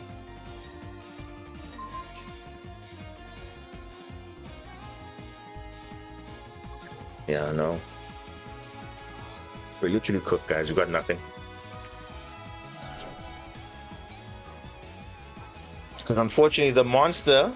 So if he had activated, if he had a monster effect that could summon anything or trigger something, then you would have had a combo, because obviously Red Layer would have been discarded, gone into a Magna Liger, destroy the monster to rank 4, and then we would have had a play at least. But you see now, look, he had a Vidis there. Would have been better if we had that turn 0 interaction, but we didn't have it. It's kind of unfortunate that you didn't have a effect to trigger Black Layer, so Black Layer is just there. So you like how those cards are situational, whereas Holy Sue is like, okay, I can summon at any point, not depending on you. And that's kind of like, I think, where they're kind of leading towards, because you see even Regina also in Elf Note, it doesn't depend on the opponent, it depends on if you have the Elf Note card, you can use it immediately. So you see, that's where now it's kind of better when it's at any point. But again, Elf Note's kind of a newer card versus, you know, the Super Quan. But then again, Holly Sue and Super Quan was in the same set. Can you believe it? They were literally in the same set, but for some reason, Holly Sue got the better trigger effect. But yeah.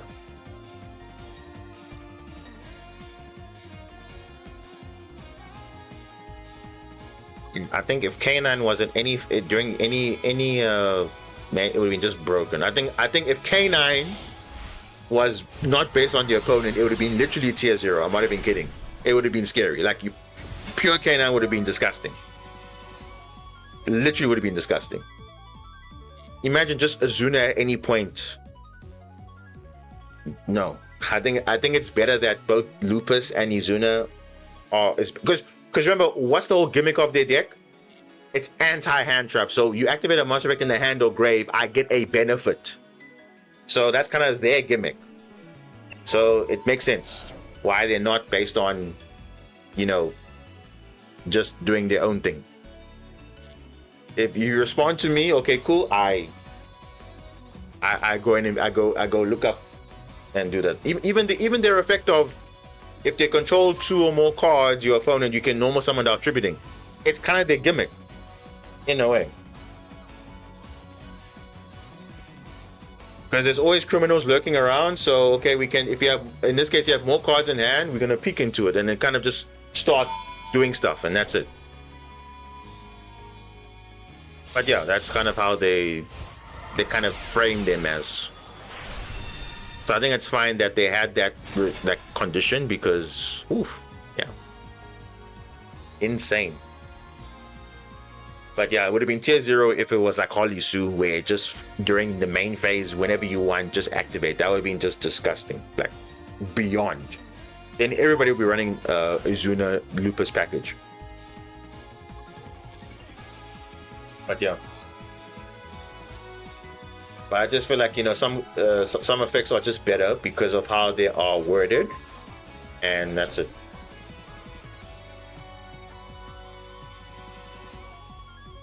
So remember what I suggested earlier with Black Layer? They could have made it so much better by, instead of discarding, you can send a Super Quant monster from deck to grave, summon, and then rank up. The secondary effect is perfect. The first effect could have been way better. Just saying. Because if the reactive effect of when your opponent activates a monster effect is fine, but if they had just changed the way you interact, instead of discarding a card, you could have sent a Super Quant attribute except a dark monster, which means it can only be blue, red, green, and white. Similar to Zayton. Zayton can only send a Super Quan card except a Dark Monster.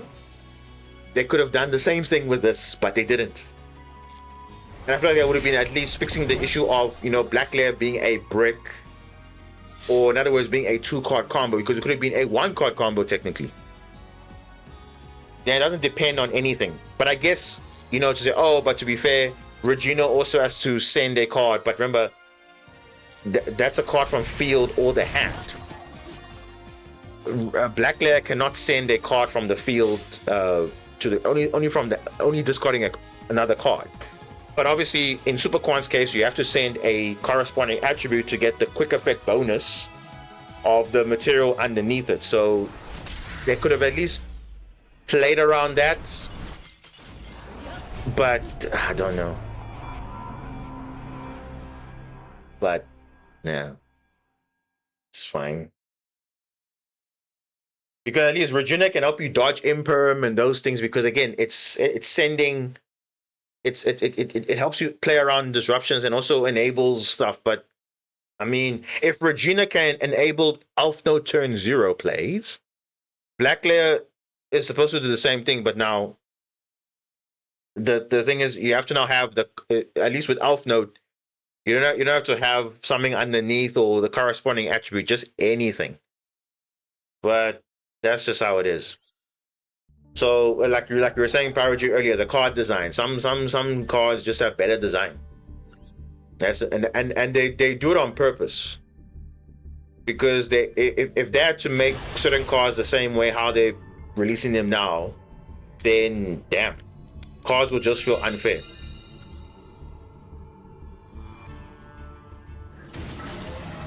But then again, that's the support mirrors. Well, that's what literally, if you ask anyone, what does Marincez need? It needs support to keep up with the current meta, because right now it's kind of playing like an old deck, a 2022 deck. 2022 is very different from now how Yu-Gi-Oh is played. Very, very different.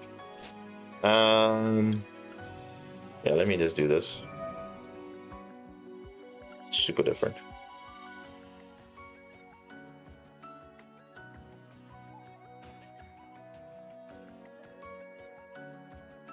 Because that deck just relies on the normal summon, but it's just way too slow. It's not like there's quick effects and whatnot. It's just super, super slow.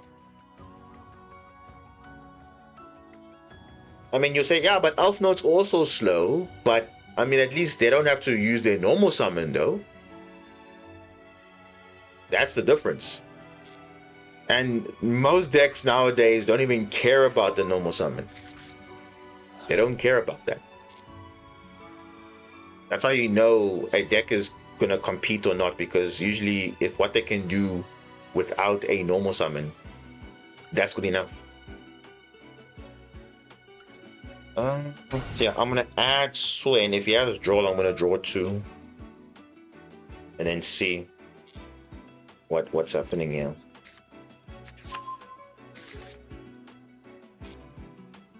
Oh no. Alright. Okay, let's try again. So now you're thinking, oh, I'm on Radiant. Oh, okay. What should I disrupt here? I'm gonna get MST.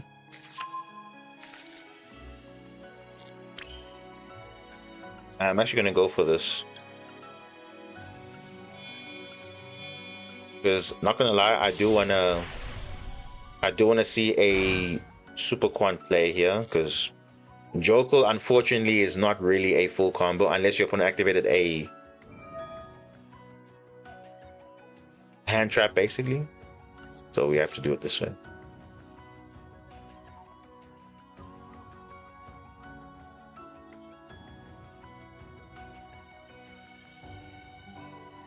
But I feel like he has something, but he doesn't want to know he has something. I think that's Imperm, I don't know. Because it wasn't Vela, because Vela doesn't work in the draw phase. So he definitely had something. Either an Ash or an Imperm. One of the two. Okay, Doomsday Change also works. That also works. It also forces out things. Yeah. Then we'll know for sure if he has Ash, because this is also like there's so many triggers for Ash. Okay, obviously Doomsday Chase isn't an Ash trigger, but the Power Patron Doomsday is. So let's see if he has Ash or not.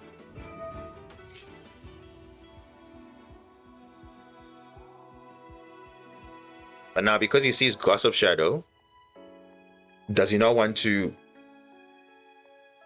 Does he not want to Ash anymore? I don't know. Because this will be the normal summon if it goes through.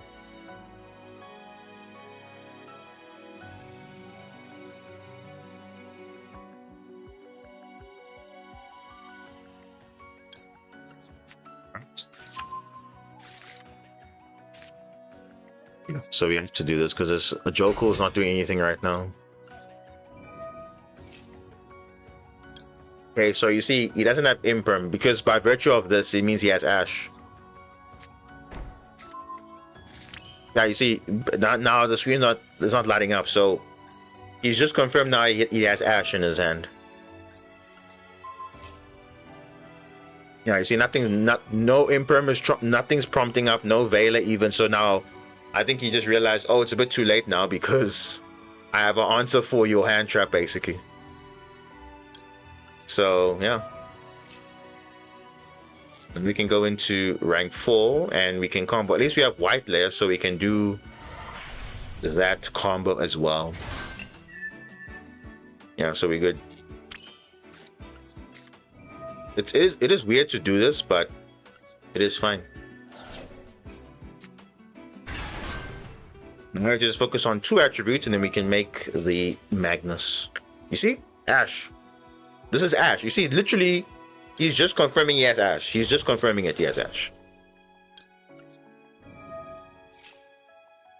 I don't... You see, literally, he's just confirming he has Ash. And in this situation, we have to respond here because we don't have any other play after this. So we have to use Gossip Shadow here. So I knew he had Ash, and I played around it. If he has Nibiru now and all those things, oh seriously, bro, the spike? You gotta be kidding me, bro. Really? The Alphan spike? Is that what we're doing now? Oh goodness, dude. Wait. Blue layer.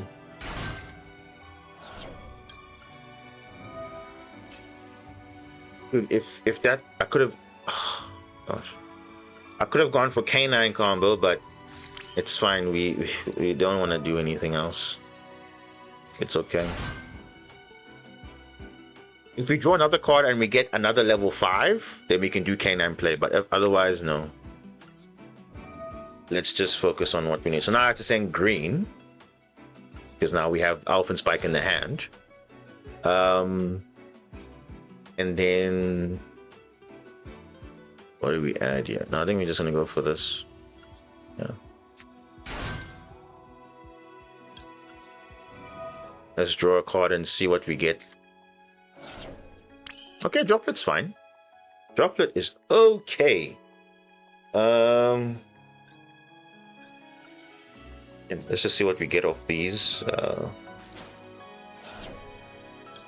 Yeah, we literally just need 2 attributes. That's it. Okay, yeah, and there we go. We got it. There we go. We got it. Yeah. Yeah, we definitely got it. So we're gonna have a duplicate material, but it's fine. It's gonna be okay. I think I'm gonna... Yeah, I think we're fine. Because we can just discard. Honestly, Joko's not gonna be that useful. Let's get rid of it, it's fine. Let's just rank up into this. And then we'll use the 2 level 7s and then just absorb the other one, and then we'll just go from there.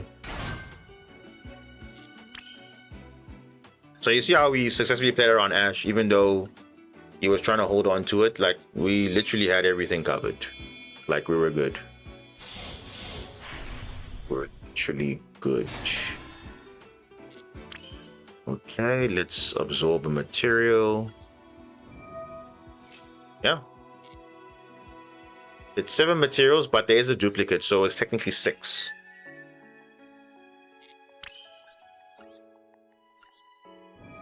And then we can have Droplet, we can use it for Gossip Shadow as a free send.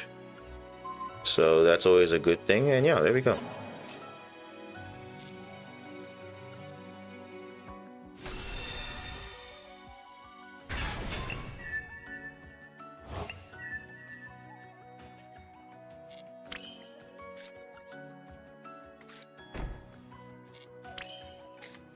The trap is all to set, so we should be fine. Gamer Andy, welcome. Yeah, we're doing a second stream because the first one like crashed abruptly, and so we had to stop another one. But yeah, other than that, the duels haven't been going so great because we ranked up and then we quickly deranked very quickly, as you know how Master Duel can be. But I mean, so far the duels are okay, nothing crazy. But yeah, it's just if you don't draw well, you don't draw well. But if you do draw well, the opponents are scooping up. So it's like you have 2 white layer, yeah, but we still have 6 materials, so we have a duplicate, so it's fine. We still good. Yeah, it's good.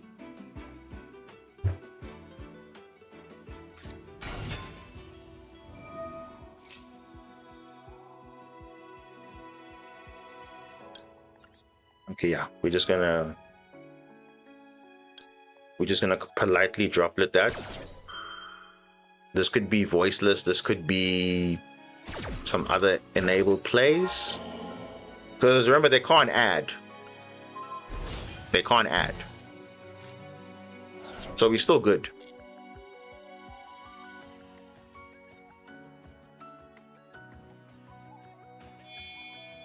Yeah, we good. We are good. Typhon does nothing here.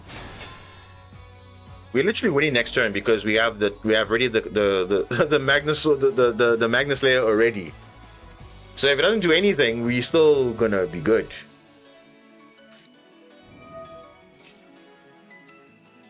Oh, but Ryugi can't summon though. How's that gonna work?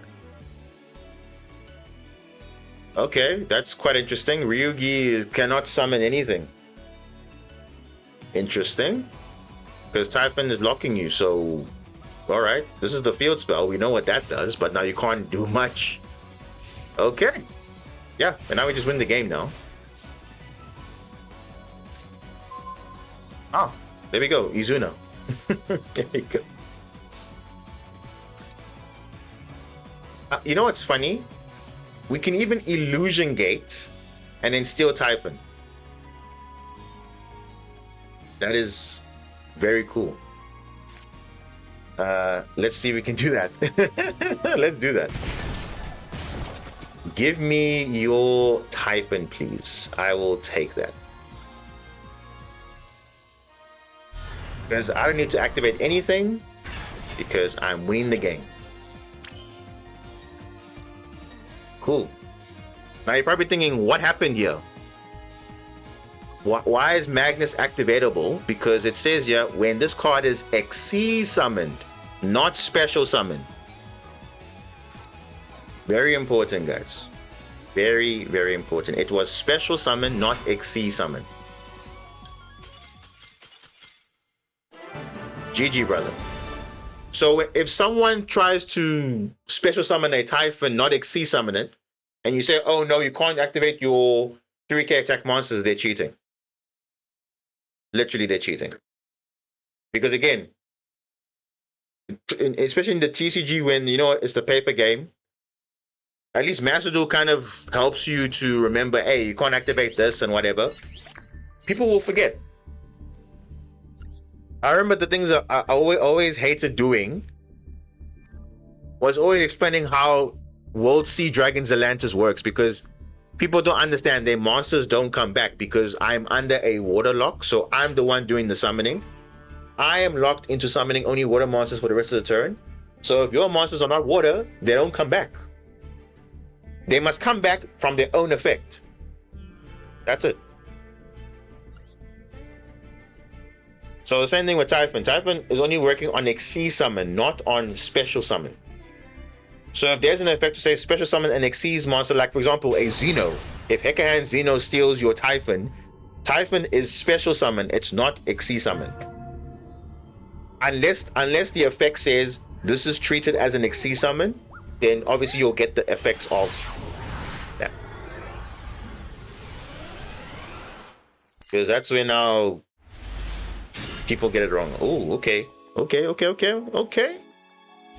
opponent, I see. Or rather, not even the opponent, the game. I see the game is telling me something. Elf note. Oh no, back row is not so good, yeah. But okay, they can just negate it anyway. I didn't know that. So special summon Typhon, I can. Yes, you saw there. Magnus was activatable. Because remember, Illusion Gate says special summon, ignoring summoning conditions. So you just reborn whatever. So it's fine. Yeah. You see, Regina, look at that. If this card's in your hand, quick effect, you can send one other elf node card from your hand or face off field to summon this card. Like this is like a way better effect because it doesn't depend on your opponent. It just depends on if you have the card that you need on the field or not. All right, Lupus. The problem is I'm waiting because I don't want him to now return cards and whatnot. So let's just see what he does.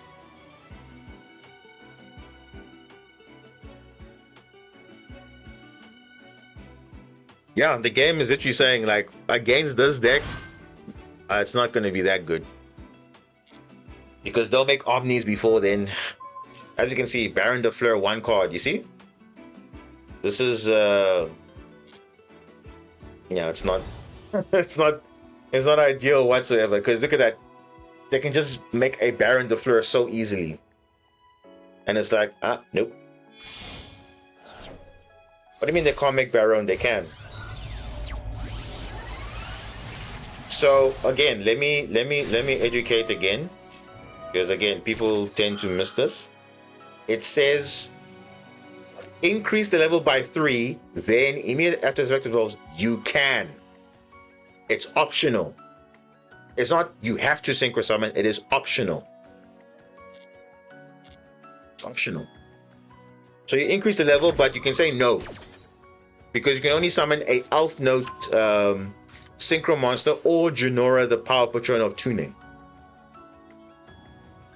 So it says you can, which means it's optional. So yeah, Baron will be summoned. Baron will be summoned. So again, it's just a rule, it's just a wording thing.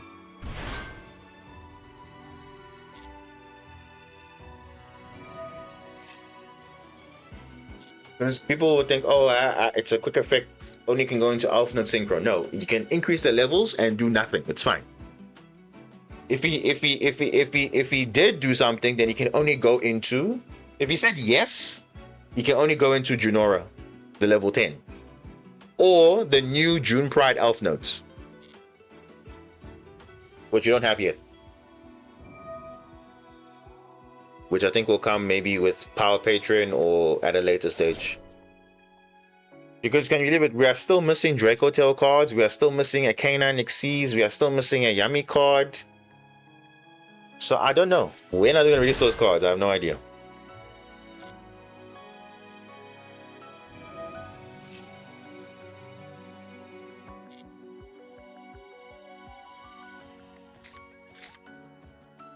Yeah.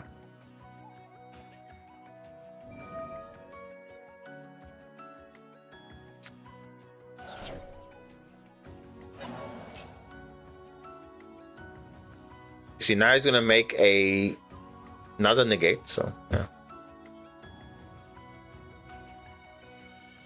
Okay. Remember, the level modulation happens first because it says increase the level and then comma then. So you increase the level and then you can optionally synchro summon. So that's why they're able to do it. It's not synchro summon and then increase the levels. No.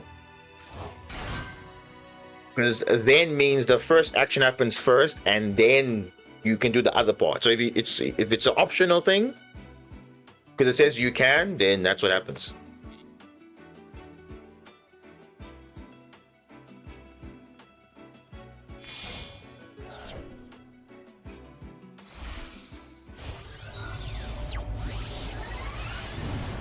The stretch Leo, it's fine.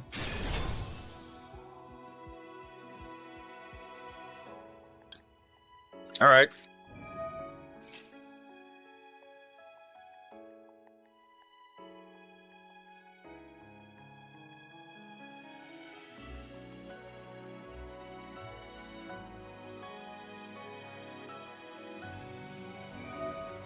Okay, negate, cool.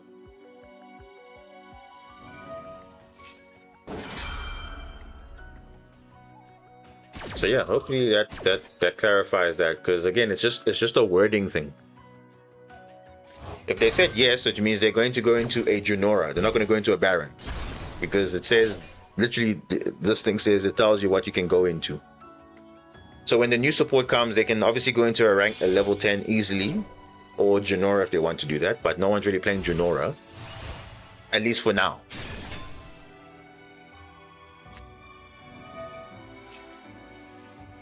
Say what? Killtoon Synchro? Oh, I forgot. They haven't used their normal summon. What did I just say now? About decks that can literally do their full combo without normal summon. That's Elf Note. There we go. Did they use a normal summon at all? No. So this is Elf Note Killtoon. I have seen this build before. It's kind of crazy because you got the full Elf Note interruptions, and now you're gonna also have the full Killtoon interruptions. So I'm just gonna have hand traps you cooked. Killtoon relies on normal summon. Let's not dodge that, because you say technically they can, but we're talking about now the engine now. You need like same thing with Super Quan. It's not in engine we can play around normal summon. We have Italy, which is a non-engine support card, right? Same thing with Synchro Overtake. It's a support card, but yeah, it is still a normal summon. The Rotary is still a normal summon. It's not a special summon. It's an additional normal summon.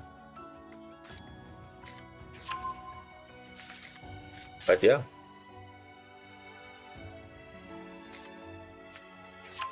That's the beauty of, like I said, modern decks. Elf Note doesn't care about the normal summon at all. Literally doesn't care. Literally doesn't care. Unless you have full loss and maxi, then yes, they will care. But if you don't, full combo. And of course, Q is just very broken because it gives you two bodies, which is always perfect for Killtoon because you always need a tuner and another tuner to make a play. So that's what Q does. Yeah. As Mohammed said earlier, the game is saying I'm definitely losing. This is exactly like my hand is not gonna break this board whatsoever. Not a clue.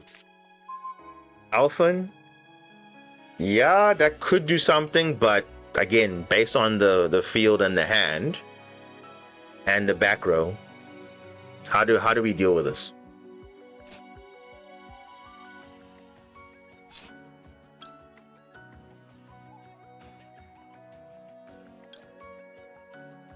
Yeah, you got a Monster Negate, you got Omni Negate, we got other cards here. I don't know what they are, but let's just see. Let's just see what happens. Let me search first. Let me search my first the other MST in the deck.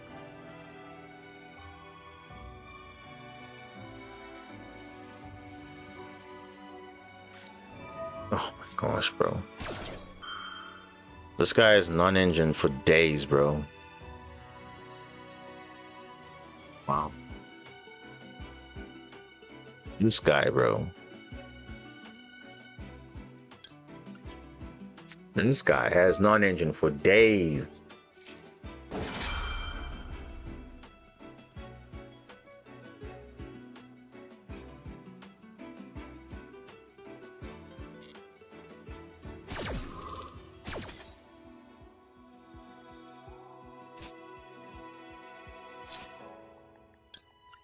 I'm search for Swen here because we're going second.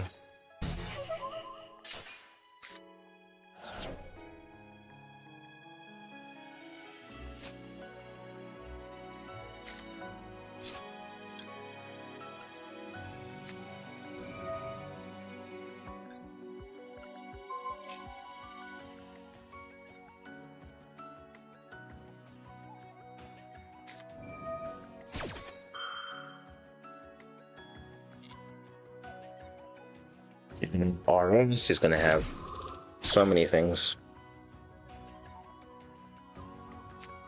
And look at my hand count, very low. Yeah, he's gonna make a Zalin even. With the track maker. Yeah. Make a Zalin.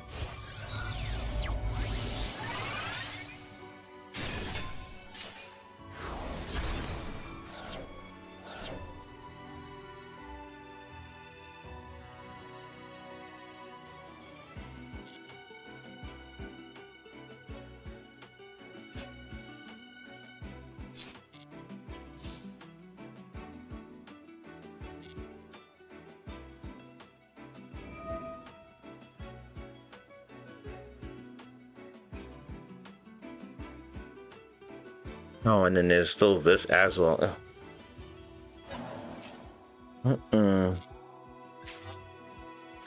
The Rico add clip. And you still got a monster negate and all of that, so yeah.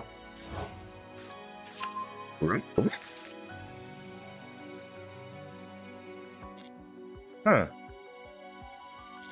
Okay.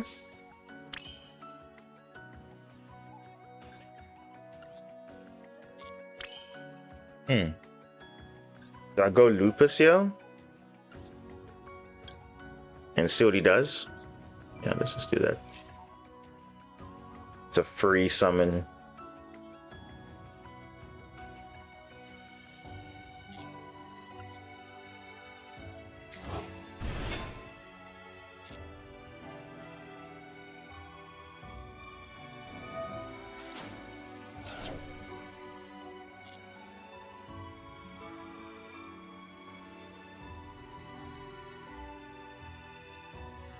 I'll probably just make Typhon and just crash for a battle, honestly.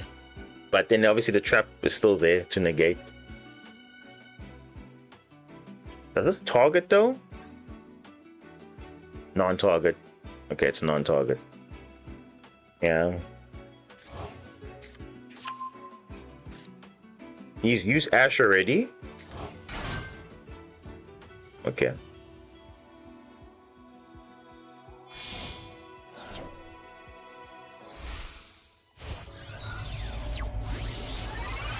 Okay, just using it just to make mix to destroy. All right.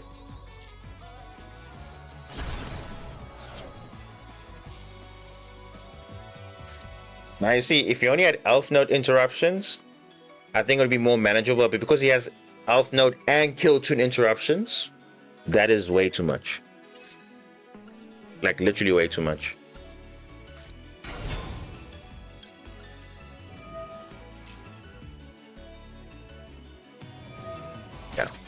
You see, now he's got way too much going on, and now he's still got RS, and he's still got Zalin, and he has even and you know what the interesting part is, he has even touched his Elf Note interruptions, bro. Yes, you can say that's part of the Elf Note, but I mean, come on, like he hasn't really used his Elf Note interruptions yet. I'm saying going second is just always going to be tough, bro. Because I mean, you're playing literally like, look at that, playing through 8 things, and you only have how many cards in your hand to play through?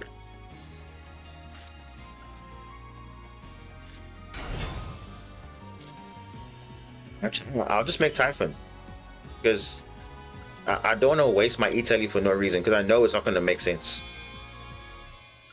I can at least stop RS, but then obviously he has the trap to just negate my stuff.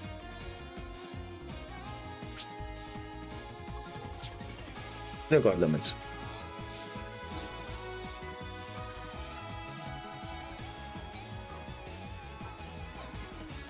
Which one is sending him to center main monster zone? Is it this one or this one? Is it this one? Oh, okay. So is this one that's also saying attack main monster zone. Okay. Alright. It's fine.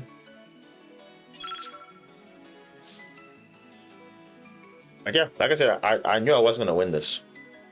Definitely not. If it was just Elf Note interruptions only, yeah, you can say there was a chance. But he's just been playing with kill tune interruptions now. It's like what? It's like whatever. And if I use this, you'll just chain the Rhapsodia. He'll chain Zalin, negate the Typhon, and that's it. So not even gonna bother, bro. Not even gonna bother.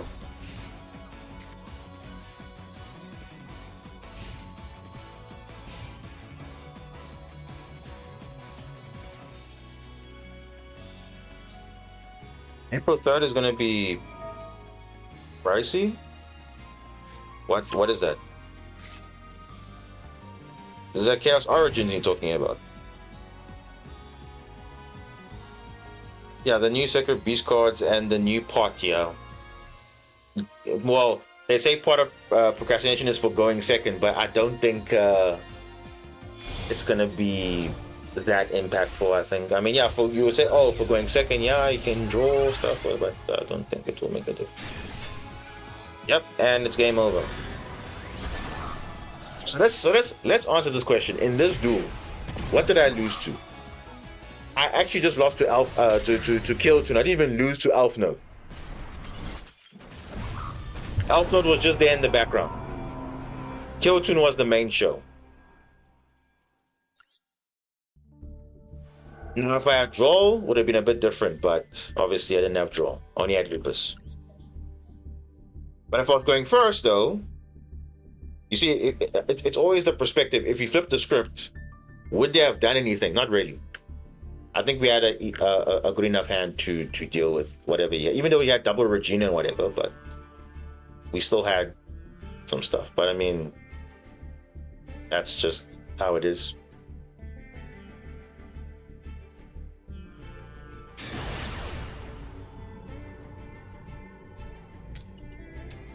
Oh, for Chaos Origin, yeah, okay. That set's coming in July, right? Isn't it? For the TCG? It's coming in July.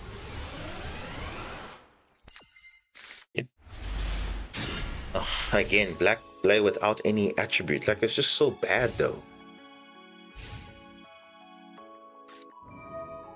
Oh, it's bro. Well, we've triggered Martha at least. Well, Izuna, actually. At least we've triggered that. Now the problem is, it's actually quite bad against Exorcister because you see now we're moving cards out of the grave. Lupus is moving out of the grave. So technically it will not work. Right? Because it's not like you summon and then summon again. Yeah, it's a very bad thing. Only way it would work is if, like, you do it before it gets summoned, but that's very rare, though. Because, again, it's not like Holly Sue. If it was Holly Sue, it would have been better, because you can obviously summon it before it can, but obviously that's not first action, so it doesn't really make sense, but that's fine. We'll just hold Izuna, it's fine.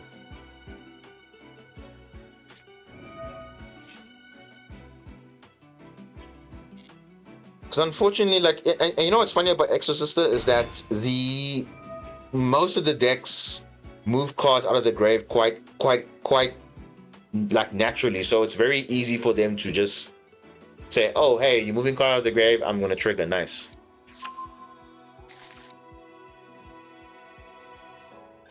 Are they still playing this card? Isn't this kind of like outdated now since you got this? But yeah.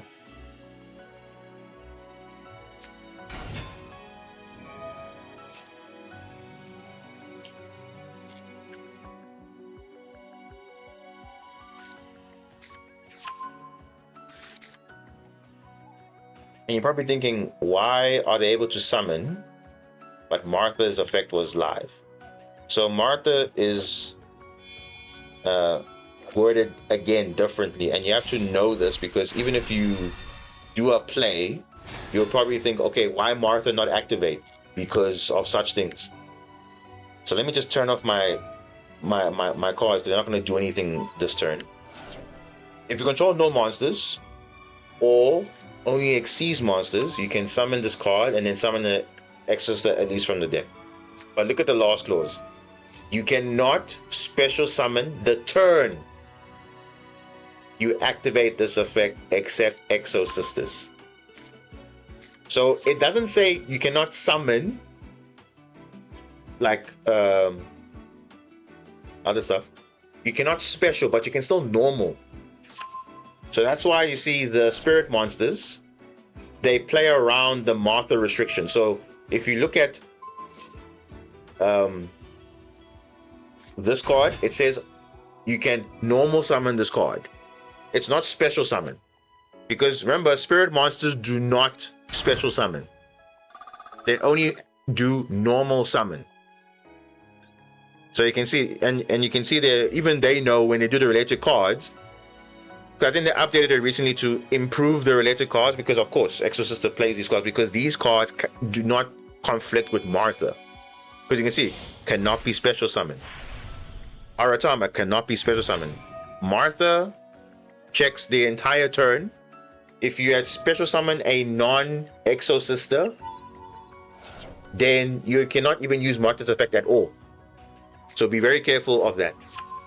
I think a lot of people and Exorcister players will tell you when they were learning the deck, they always used to mess it up because if you special a non-Exorcister that turn, you cannot use Martha's effect.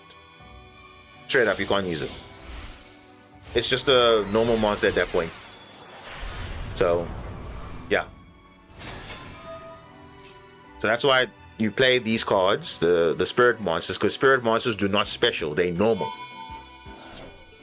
So that's why it's very difficult to play non-Exorcister cards. Because technically you could play like, Ryzeal and all those things, but the problem is they do conflict with Martha. So it's better to just play Exorcister with those few cards and that's it. Oh, okay. And we drew that. Okay.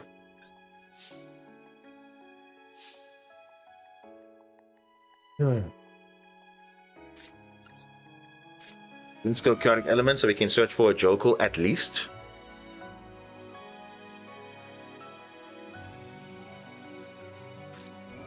Oh, come on, bro. Okay, at least Izuna's live. At least, but the problem is going to get stopped. So it's like, I don't know.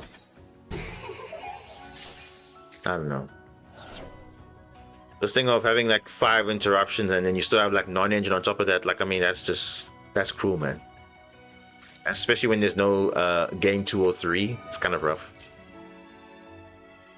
Alright, Exorcister, let's see. Oh, come on, bro. You gotta be kidding me, bro. They perfect 2 broken hand traps. Oh my goodness, dude. Oh my goodness. Wow. Gotta love our opponent, right? They just draw everything. Oh my. Love it.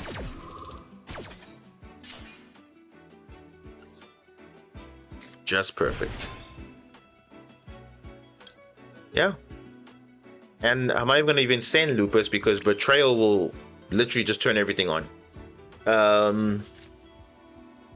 Yeah, we're not winning this matchup, guys.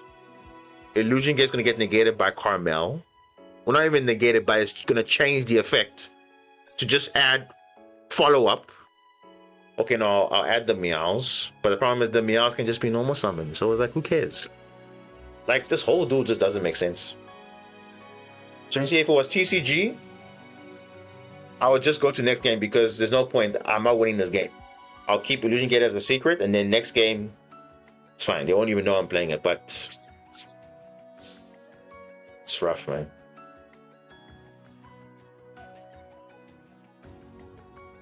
I mean, to be fair though, Maxi wasn't needed, but I mean, this guy had so many other things. He still had, you know, Magnifica Banish ×2 because it's Magnifica, and also it is Michaelis double banish. Carmel's gonna change my effect. Martha will probably go into another Magnifica because Magnifica for some reason is not a soft one. It's not a hard once per turn. It's a soft once per turn per card, similar to Lunalight Liger Dancer. Like, I don't know. And remember, this deck wasn't doing anything before, but they got new support, and now obviously it's doing something now, making it more tied into their gimmick. But I mean, how are we winning this? We're not winning this. We are not winning this, so it's fine. Opponents are always favored by the shuffler. Well, that's what I've been saying. It's funny because at the beginning of this, remember the first stream we had? Those 3 duels that we had good hands going second. And we were able to play through, break the opponent's board and play the game. But now all of a sudden it's just like, what? Okay. You have a hand trap, but it's not good in the matchup. Like you saw, against Elf Note, we drew spells and Lupus, but we mainly drew spells, which is bad against Elf Note. And then in this matchup, we drew Izuna, but it doesn't do that. That's what I'm saying.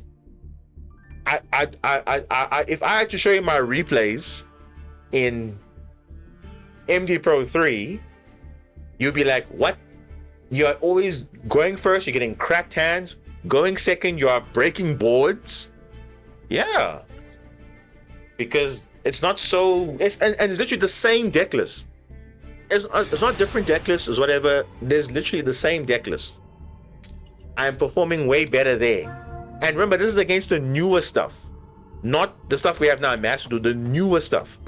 Chaos, Blackluster, Ritual Light and Darkness, with Telement and all that stuff. New RDA support, all that stuff.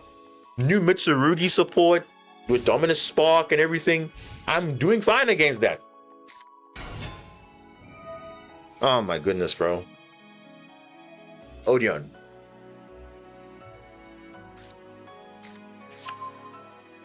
Yeah, today's not our day, clearly. I mean, I should have even stopped even streaming because the first sign was that the stream crashed. So maybe we're saying, nah, we should not play.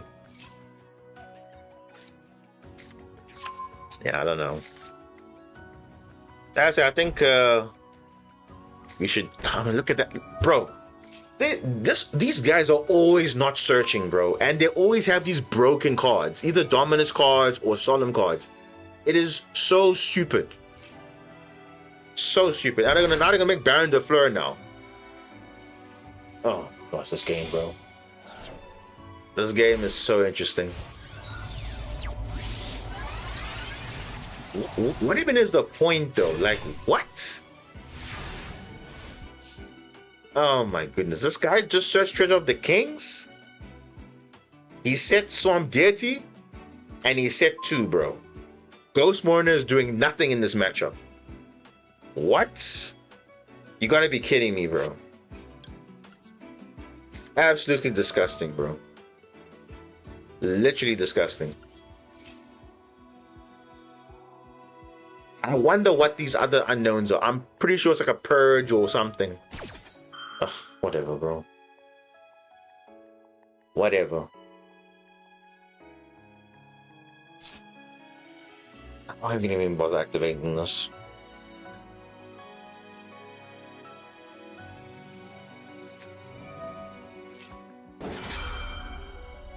Dude, Baron is probably gonna get banned, eh? If I'm being honest, at some point it's gonna get banned. Because it was same thing with Apollo, right? It was banned because Malice was abusing it way too often. I mean, it's just I don't know, man. I don't know if Elfna's gonna be the reason it gets banned, but I mean, yeah, Baron is just way too generic. I'm sorry, but it just is.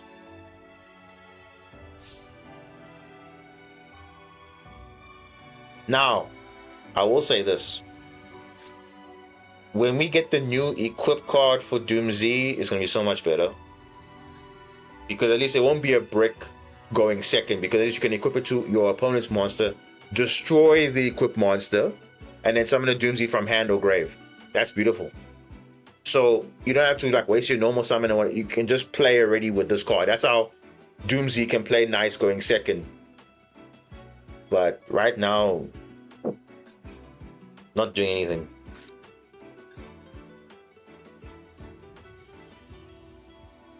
Oh, dude, it's so sad. The wrong cards for the wrong matchup. Bro, this guy has a solemn card. Nah, bro, this guy's got a solemn card. That wasn't Drobeam. He's got a solemn card, bro. Did you see that pause there? He literally has a solemn card also. Oh, bro, get out of here, bro.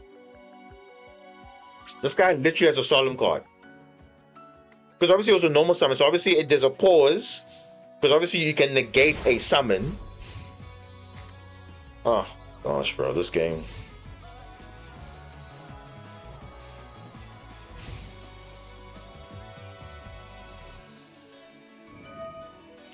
Genesis can't come soon enough, eh?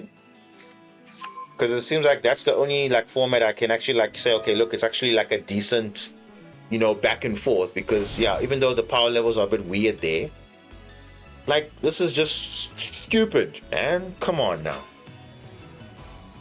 These guys are just hard drawing the god tier cards, bro. Like what? Oh my goodness, dude. He's not searching anything. This guy's not searching anything. He's just setting cards, and I'm pretty sure it's solemn cards, even more.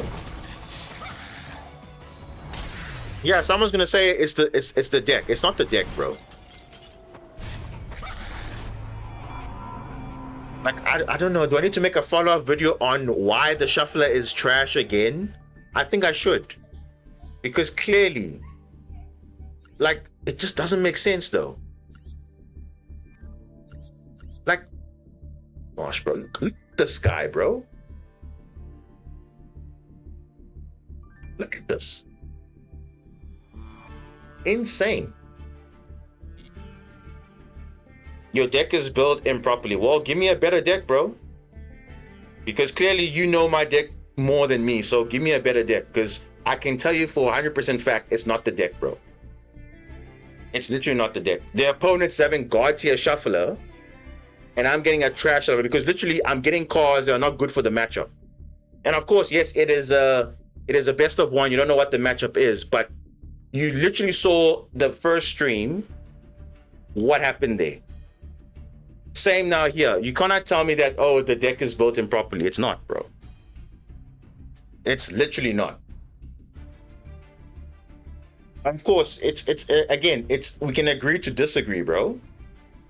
But I'm just saying the shuffler is not, you know, with me. Just saying. That's all I can say. It's definitely not. And I'll keep saying it until end of time, bro. Because I look now look how quickly we ranked up, and now we're deranking twice. And you're telling me like, oh, it's the deck. No, bro, it's not.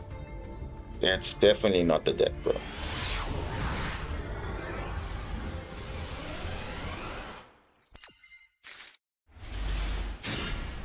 Okay. This is fine-ish. It's fine. But again, if we didn't have chaotic elements or something, we could have... This is our only play. So I wouldn't say it's an optimal hand, but let's see if they have responses. Let's see. Because, yeah, this also leads to a draw. So obviously I'm going to start with this. But what can you do? Let's just start with this.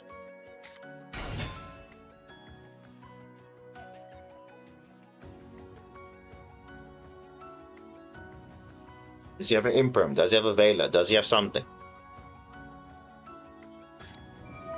Oh, look at that. Holly Sue, yes. Please, Holly Sue, please. Yes, we have Droplet. But, I mean, really now? Do we have to Droplet that? Let's see let's see, Earth and Dark. Oh, my goodness, bro. Yeah, no, we have to. We have to. Because I have to keep Izuna. I have to check it with Ash. I have to keep Ash. I'm not gonna leave that. Yeah. We have to give up small audio. Have to give up small.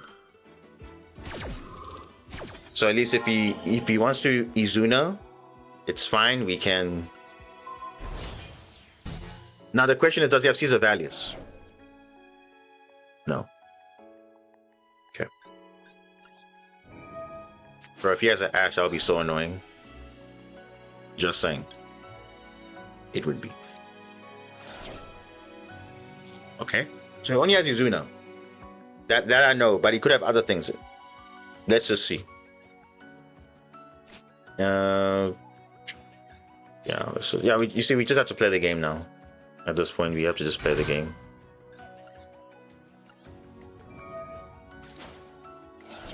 Just play the game as normal. We got an answer for Izuna, so we're fine. We're not gonna worry about that. If we make K9, then obviously we check Izuna from there, but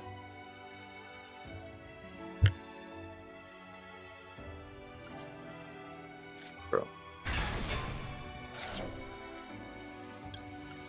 This game be something else, huh?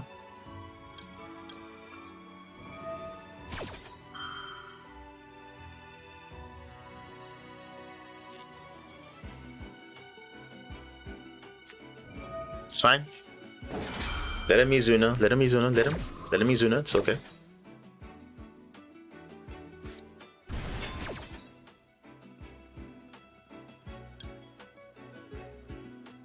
Yeah. Let him Izuna. It's fine.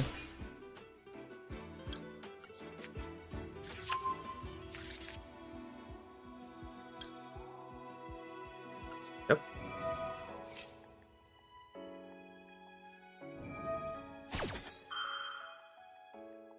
Alright, let's Ash out.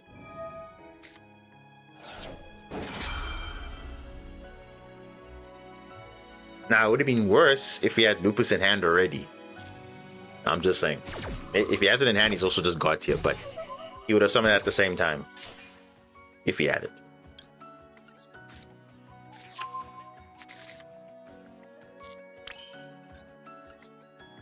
Okay.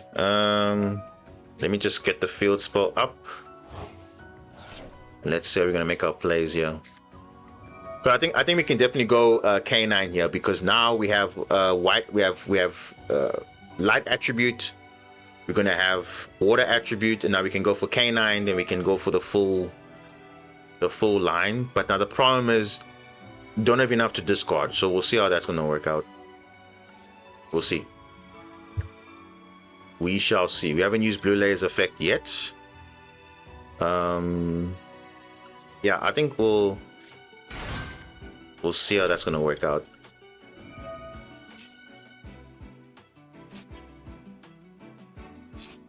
And we're definitely gonna be searching red. Yeah. Ooh, actually. Yeah, wait, hold on, wait, there might be a way here. Is that Ghost Spell? Is that... Oh, it's Ghost Spell, okay. Ah, it's fine. Actually, that's a problem. It's actually a problem. Because now when we discard red, we're reborning a black, and then that's it. We can't make another attribute because we actually needed that to resolve. Because the play was you make you get Joko. Red layer is going to add back the Zayton. Zayton will special summon, modulate the level, then you can make another attribute instead of now. Because obviously our hands are low, but damn, bro. Oh, that is rough. Yeah, that is rough, guys. We actually need that to go through. Yeah, we needed that to go through because now we don't have another attribute. Because again, black is not an attribute you can just extend into anything. So all we can make is a rank 7 and a rank 3, but no rank 5, unfortunately. Oh well, it is fine.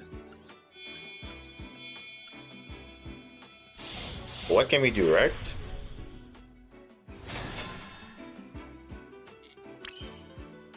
If we had maybe kept Small World, yeah, we could have done something, but of course he had the Holly Sue, so we had to now use it on there, but it's fine. It is fine.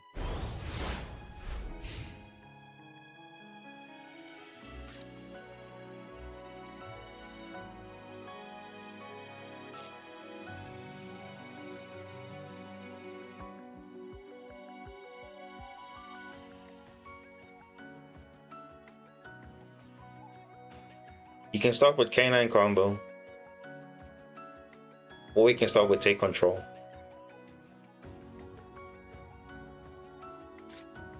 Oh, this guy's got Seed of... Dude, this guy's got Seeds of Valius, bro. So even if I chain to negate, you'll just return it back to the hand. So dumb, bro, this game. Like, literally dumb now at this point. Like, look at that. God tier shuffler.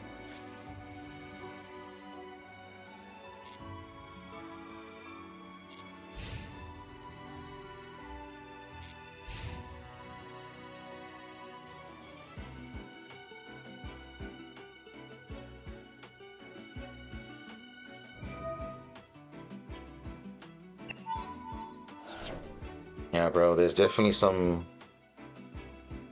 not making sense here. Like, just don't know, man.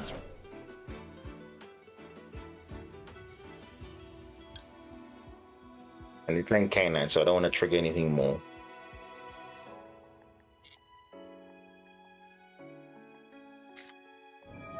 Look at, bro. Look at this, bro.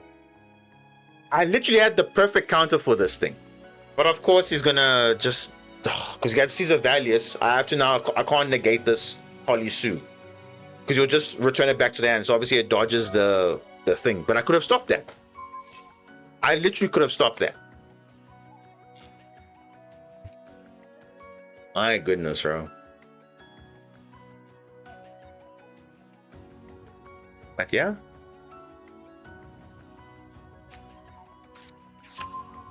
According to some people, the game is just fine, eh? Yeah. It's just fine.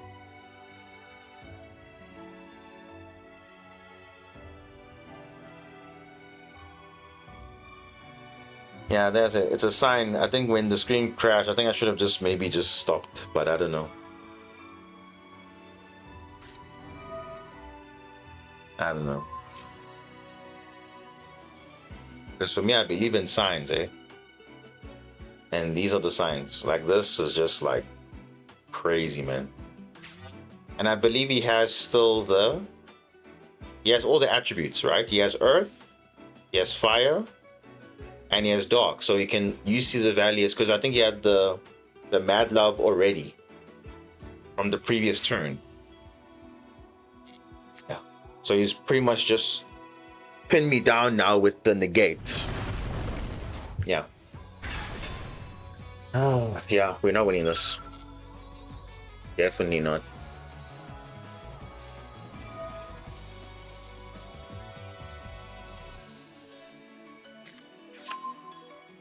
Yeah, perfect hand, eh? Perfect.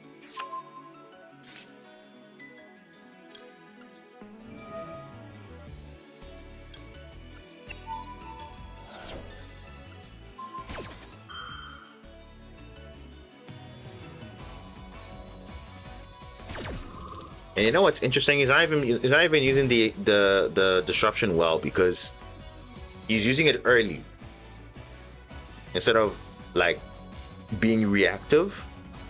He's just using it proactively because he literally has, you know, the hand to play.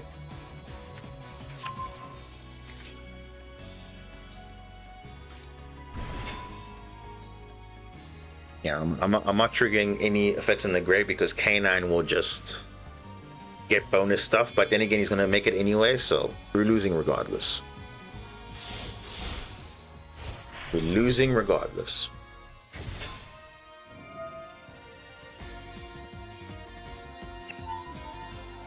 You still got the normal available. Yeah. We had 3 things to worry about.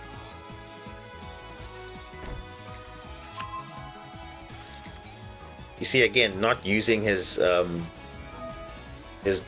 plays correctly. I mean, why are you setting the force release? You can literally OTK here. You see, this right here is an OTK because those 2 level 5s can go into a Jax. Jax can destroy this, or you can keep it. Like, you can either destroy or not, but force release will destroy that. Werewolf can attack twice, and then that's already 6,000. So you have lethal damage. So it's like, I don't know.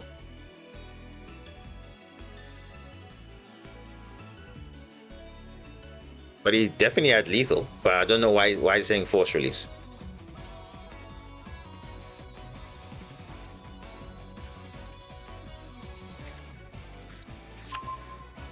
Yeah, another Izuna.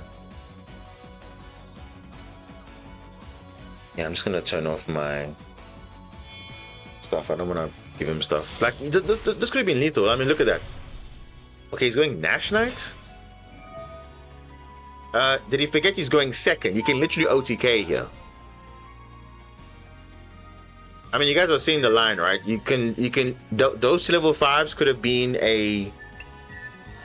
So what he could have done, you could have searched for Case of K9, not activate to set, K9's Case of K9 search for Lantern, Lantern will search for the force release, and then make 2 level 5s and then OTK naturally. I don't know why is he going for this line. It's the same thing, but at least you're closing out the game. But okay, interesting. Very interesting plays. And then you see now he's opening the normal still. Like, I don't know. Just trying to flex for some reason. I don't know why, but okay.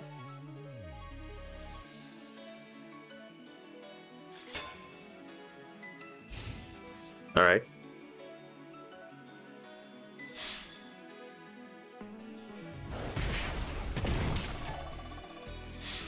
So yeah, just like that. We were in Diamond 3, back in Diamond 5 again. Just like that.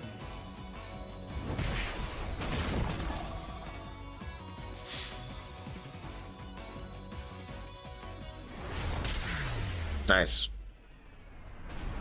Nice one.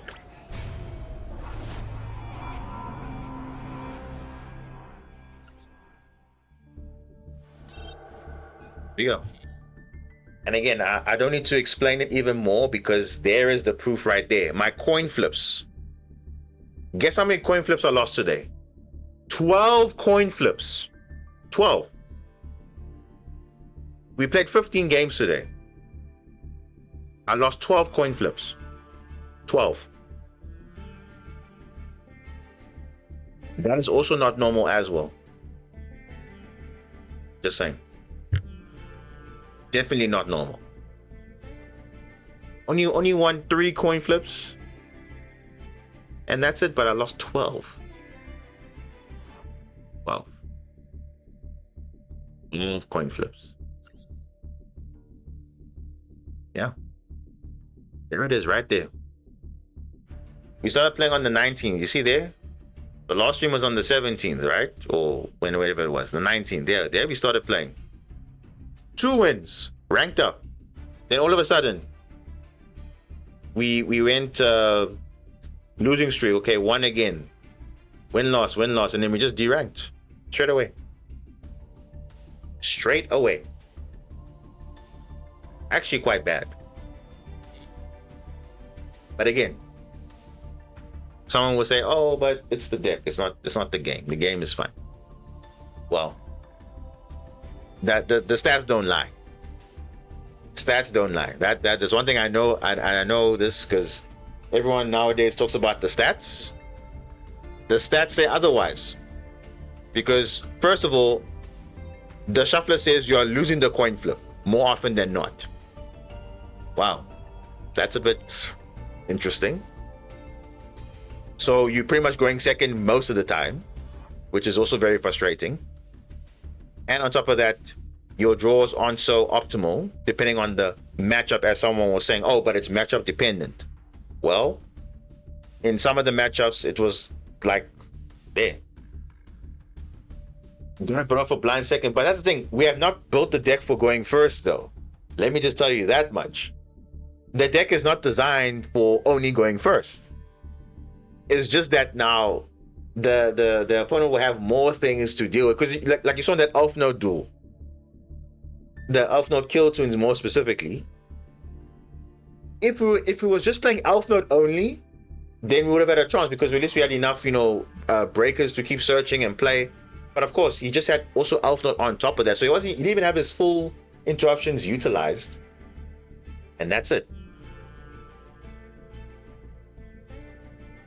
And as I'm saying, SOS again, give me a better deck list, because you're saying a lot. Oh, deck not constructed bad. Okay, build me a better deck, and then give it to me, because I'm open to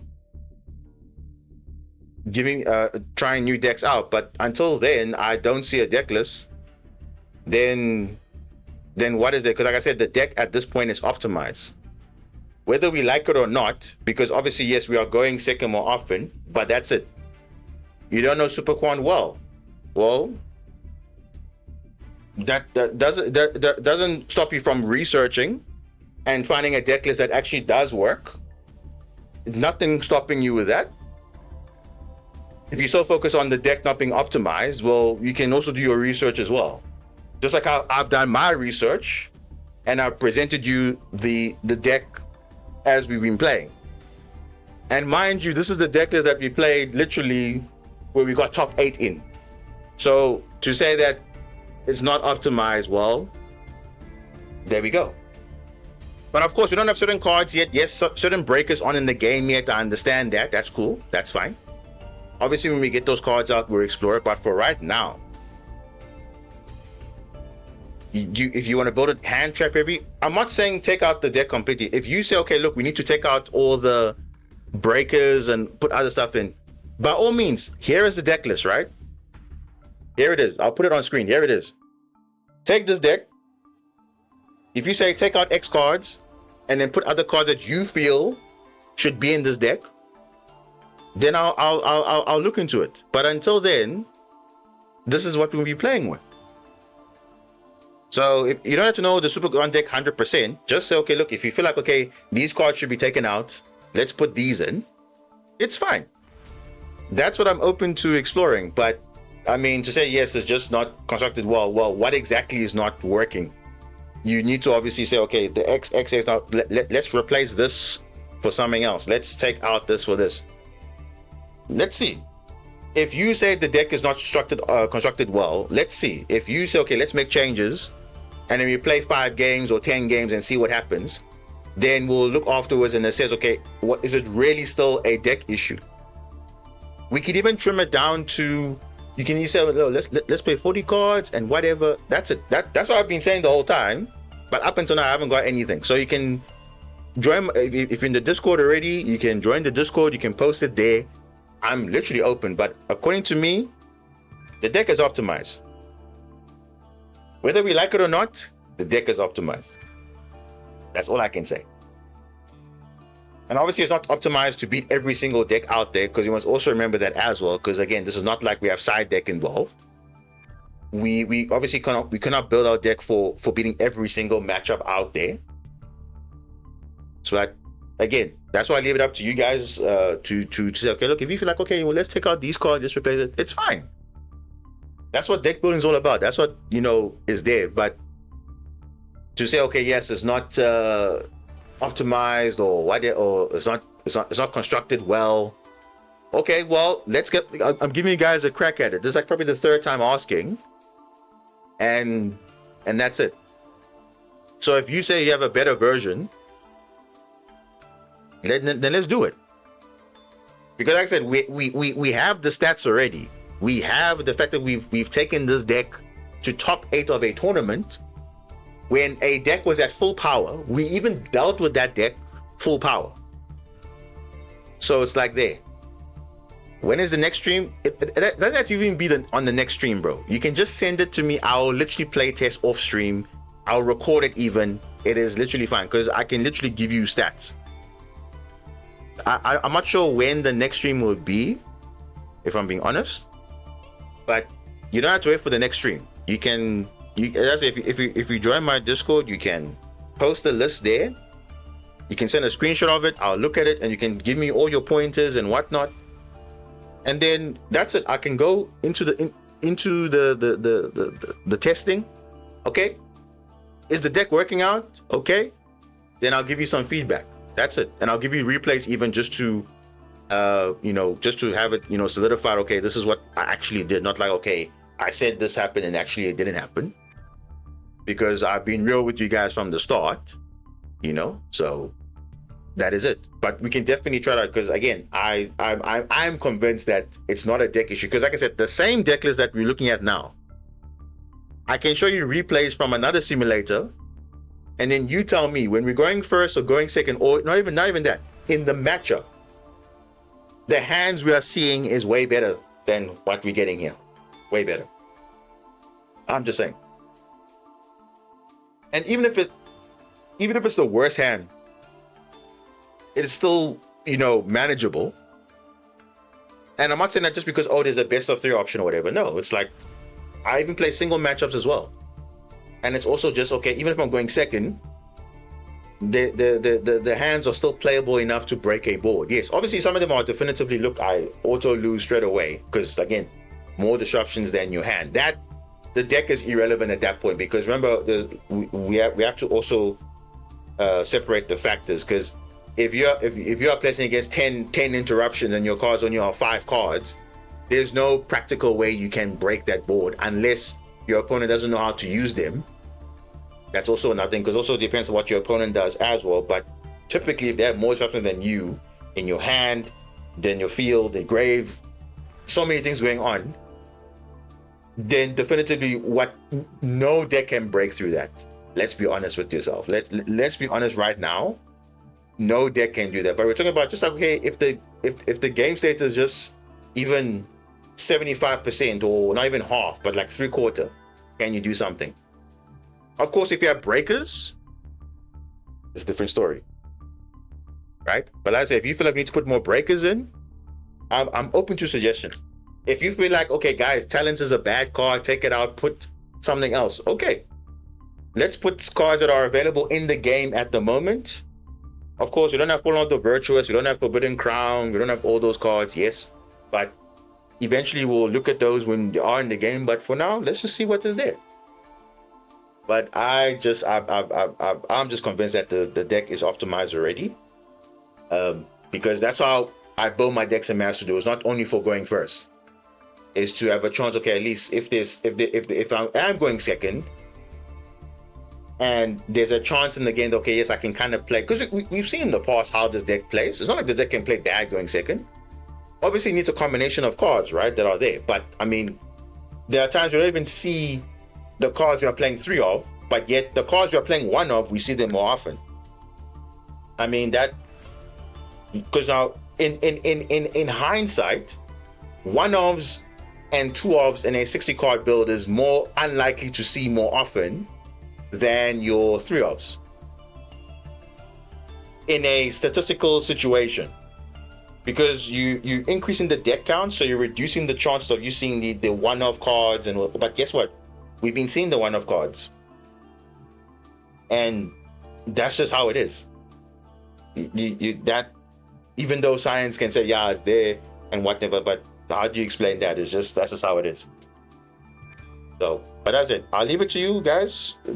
Anyone can contribute to that, because I feel like this is now, like I said, things that are beyond your control, and that's it.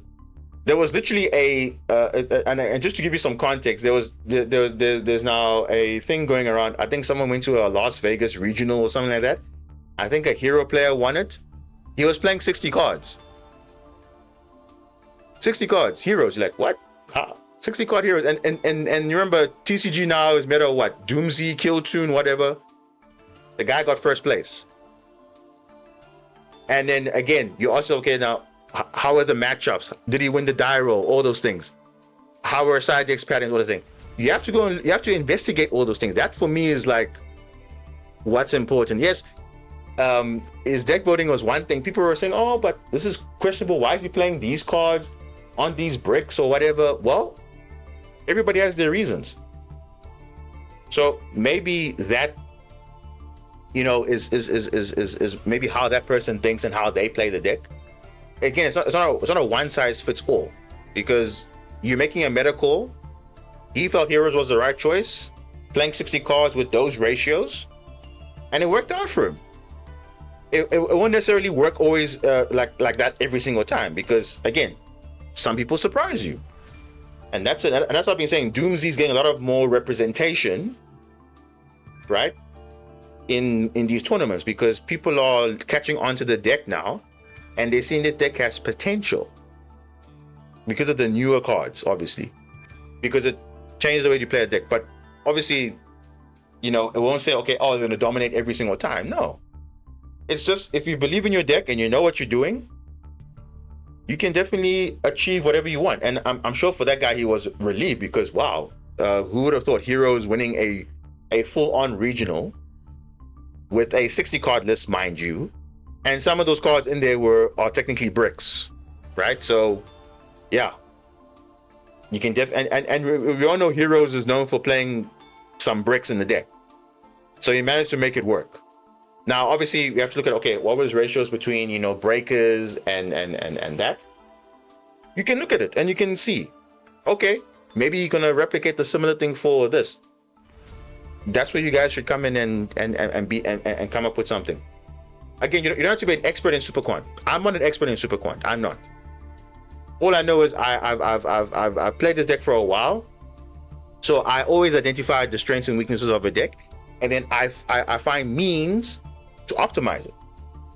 Because if I just copy and paste a list and play it, then I'll never see the light of day with some of these decks, because it's like, oh, okay, it's just, okay, we know this is how it's always been played, but then that's why you have to be a bit different. And I'm sure even for that hero play, it was like, okay, playing cards that usually will say, oh, but why are you playing that card? I don't see a synergy here. Well, the moment someone has questions, we need to ask ourselves, okay, what's the reasoning behind it? And whether you think it's bad or not, remember, at the end of the day, it's their choice. So again, if you have your own suggestions and whatnot, by all means, give it. I've never been saying no, whatever. I'm not the perfect player out there. Okay, I'm not. I obviously have a reason for playing certain cards. Not to say that every card will come up in that situation every single time, but when they do come up, they do. Like Full Loss, for example, never resolved at all today, but yet it's there. It's literally there. But we gotta play it. So if you feel like, no, Full Loss doesn't need to be there, take it out. Okay, fine, we'll take it out. No problem. Maybe we can go for a full, like you said, more consistency. Okay, increase the consistency. Let's see. But do note that the fact that we have more normal summons, it's not ideal. So you're trying to minimize the normal summons as much as possible, because now once you open too many normal summons, it now becomes a conflicting issue. So there's always some trade-off. So I'm definitely doing some trade-offs there and there, but I feel like at this point, this is how best we can optimize it at this point. But definitely one thing that's not going away is K9. K9 definitely has to be in this deck, because it can function without K9, but you need it. If it means, okay, I need to cut out the Doom Z, I can cut out the Doom Z for now, because obviously we can play Doom Z in its own version with the full stuff. That's fine. You will suggest that, and it's all good. I think that's a fair deal. And it doesn't have to be on stream per se. All you can do is just join my Discord. You can post a list there and say, hey, this is my my notes or whatever, and I'll look into it, and I'll literally, even if it means I do a video or say, okay, the community came up with a list to say, okay, is it actually viable for that? And obviously don't focus so much on the going second. We still have to also go first as well. So we also need to have that balance of, okay, yes, as much as yes, we're trying to optimize going second, or because we have to also play first as well. So we shouldn't lose that focus as well, because I think inherently you still will design your deck for both things, but more so you still have to have plays in both scenarios. But that's just how you have to think about it in that way. So I'll leave it up to you. So here's the deck list. There it is on the screen. And yeah, you can even take my list that I took top 8 and optimize it. It's on the masterduel meta already. You can take it there also as a baseline, because you see, it's not really major cards that have changed. If anything, it rarely has changed. And there we go. You can customize it and tell me, okay, look, you can take out this card, put in that card. And obviously, I like reasoning.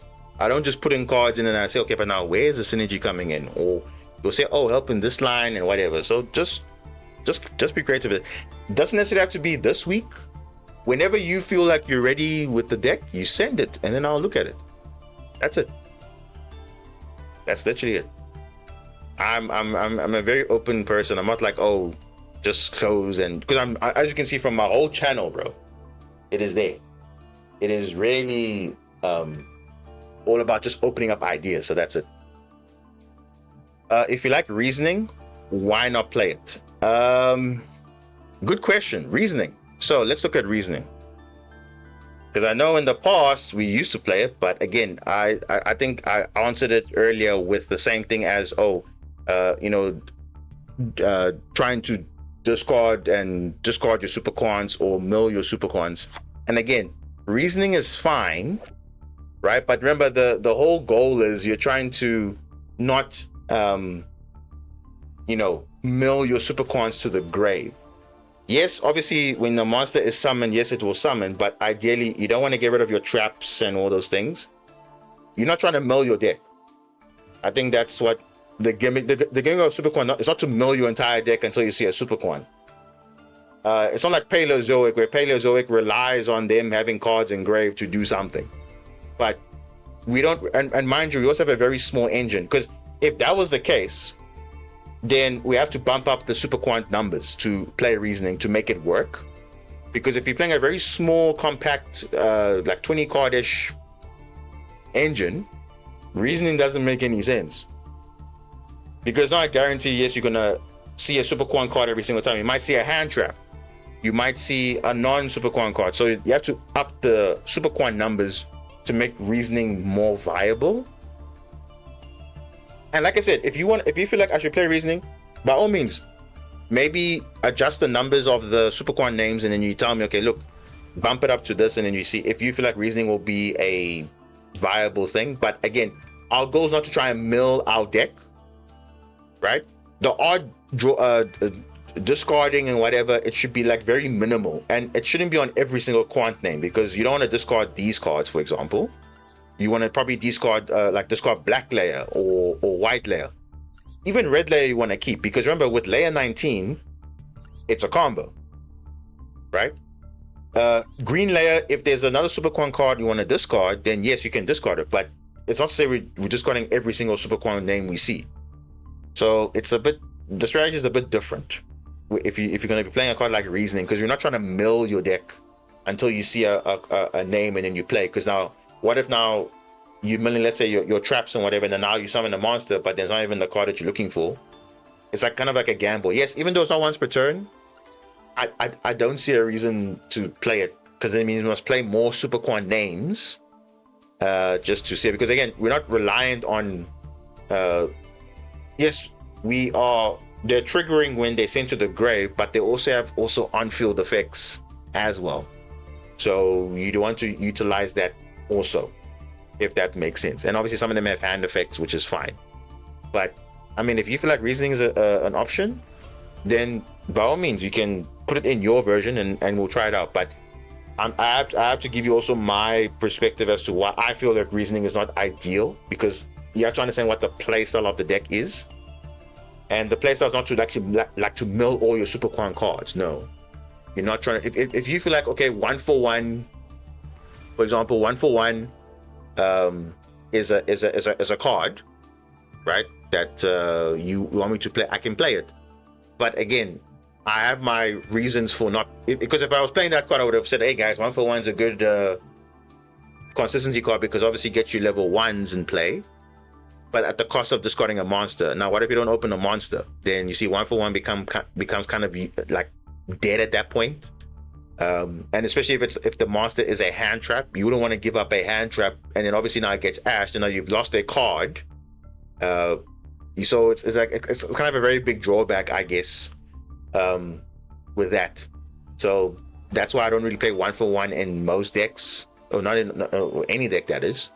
So that's like, you know, my reservation for why I'm not playing 1-for-1. But of course, if you're playing obviously a very compact deck like 40-45, yeah, sure, you can play 1-for-1, but that means you're playing more monster heavy engine and not like, you know, spells and traps and whatever, because you can't discard any card.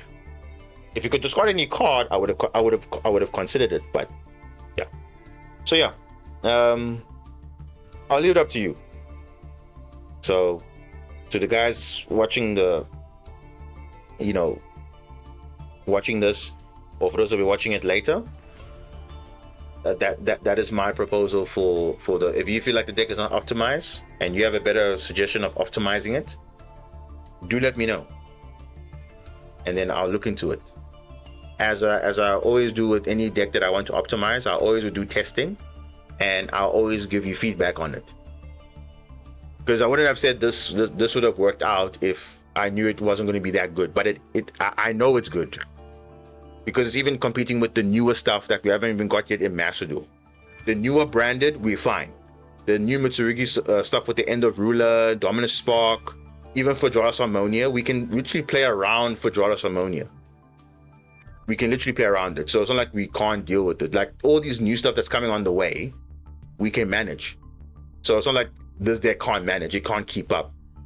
Obviously, yes, if they have a crazy board, cool, but we can definitely, we know turn one what our end board is going to be.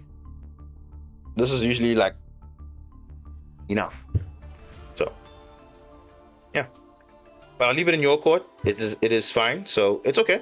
No stress if you're not gonna obviously, you know, worry about it. But I'm just saying, if you feel like, okay, the deck is not doing what it's supposed to do, because I know what the reason is, but everyone has their own opinion, and it's totally fine. So I'll leave it up to you. So yeah, I think we'll leave it here.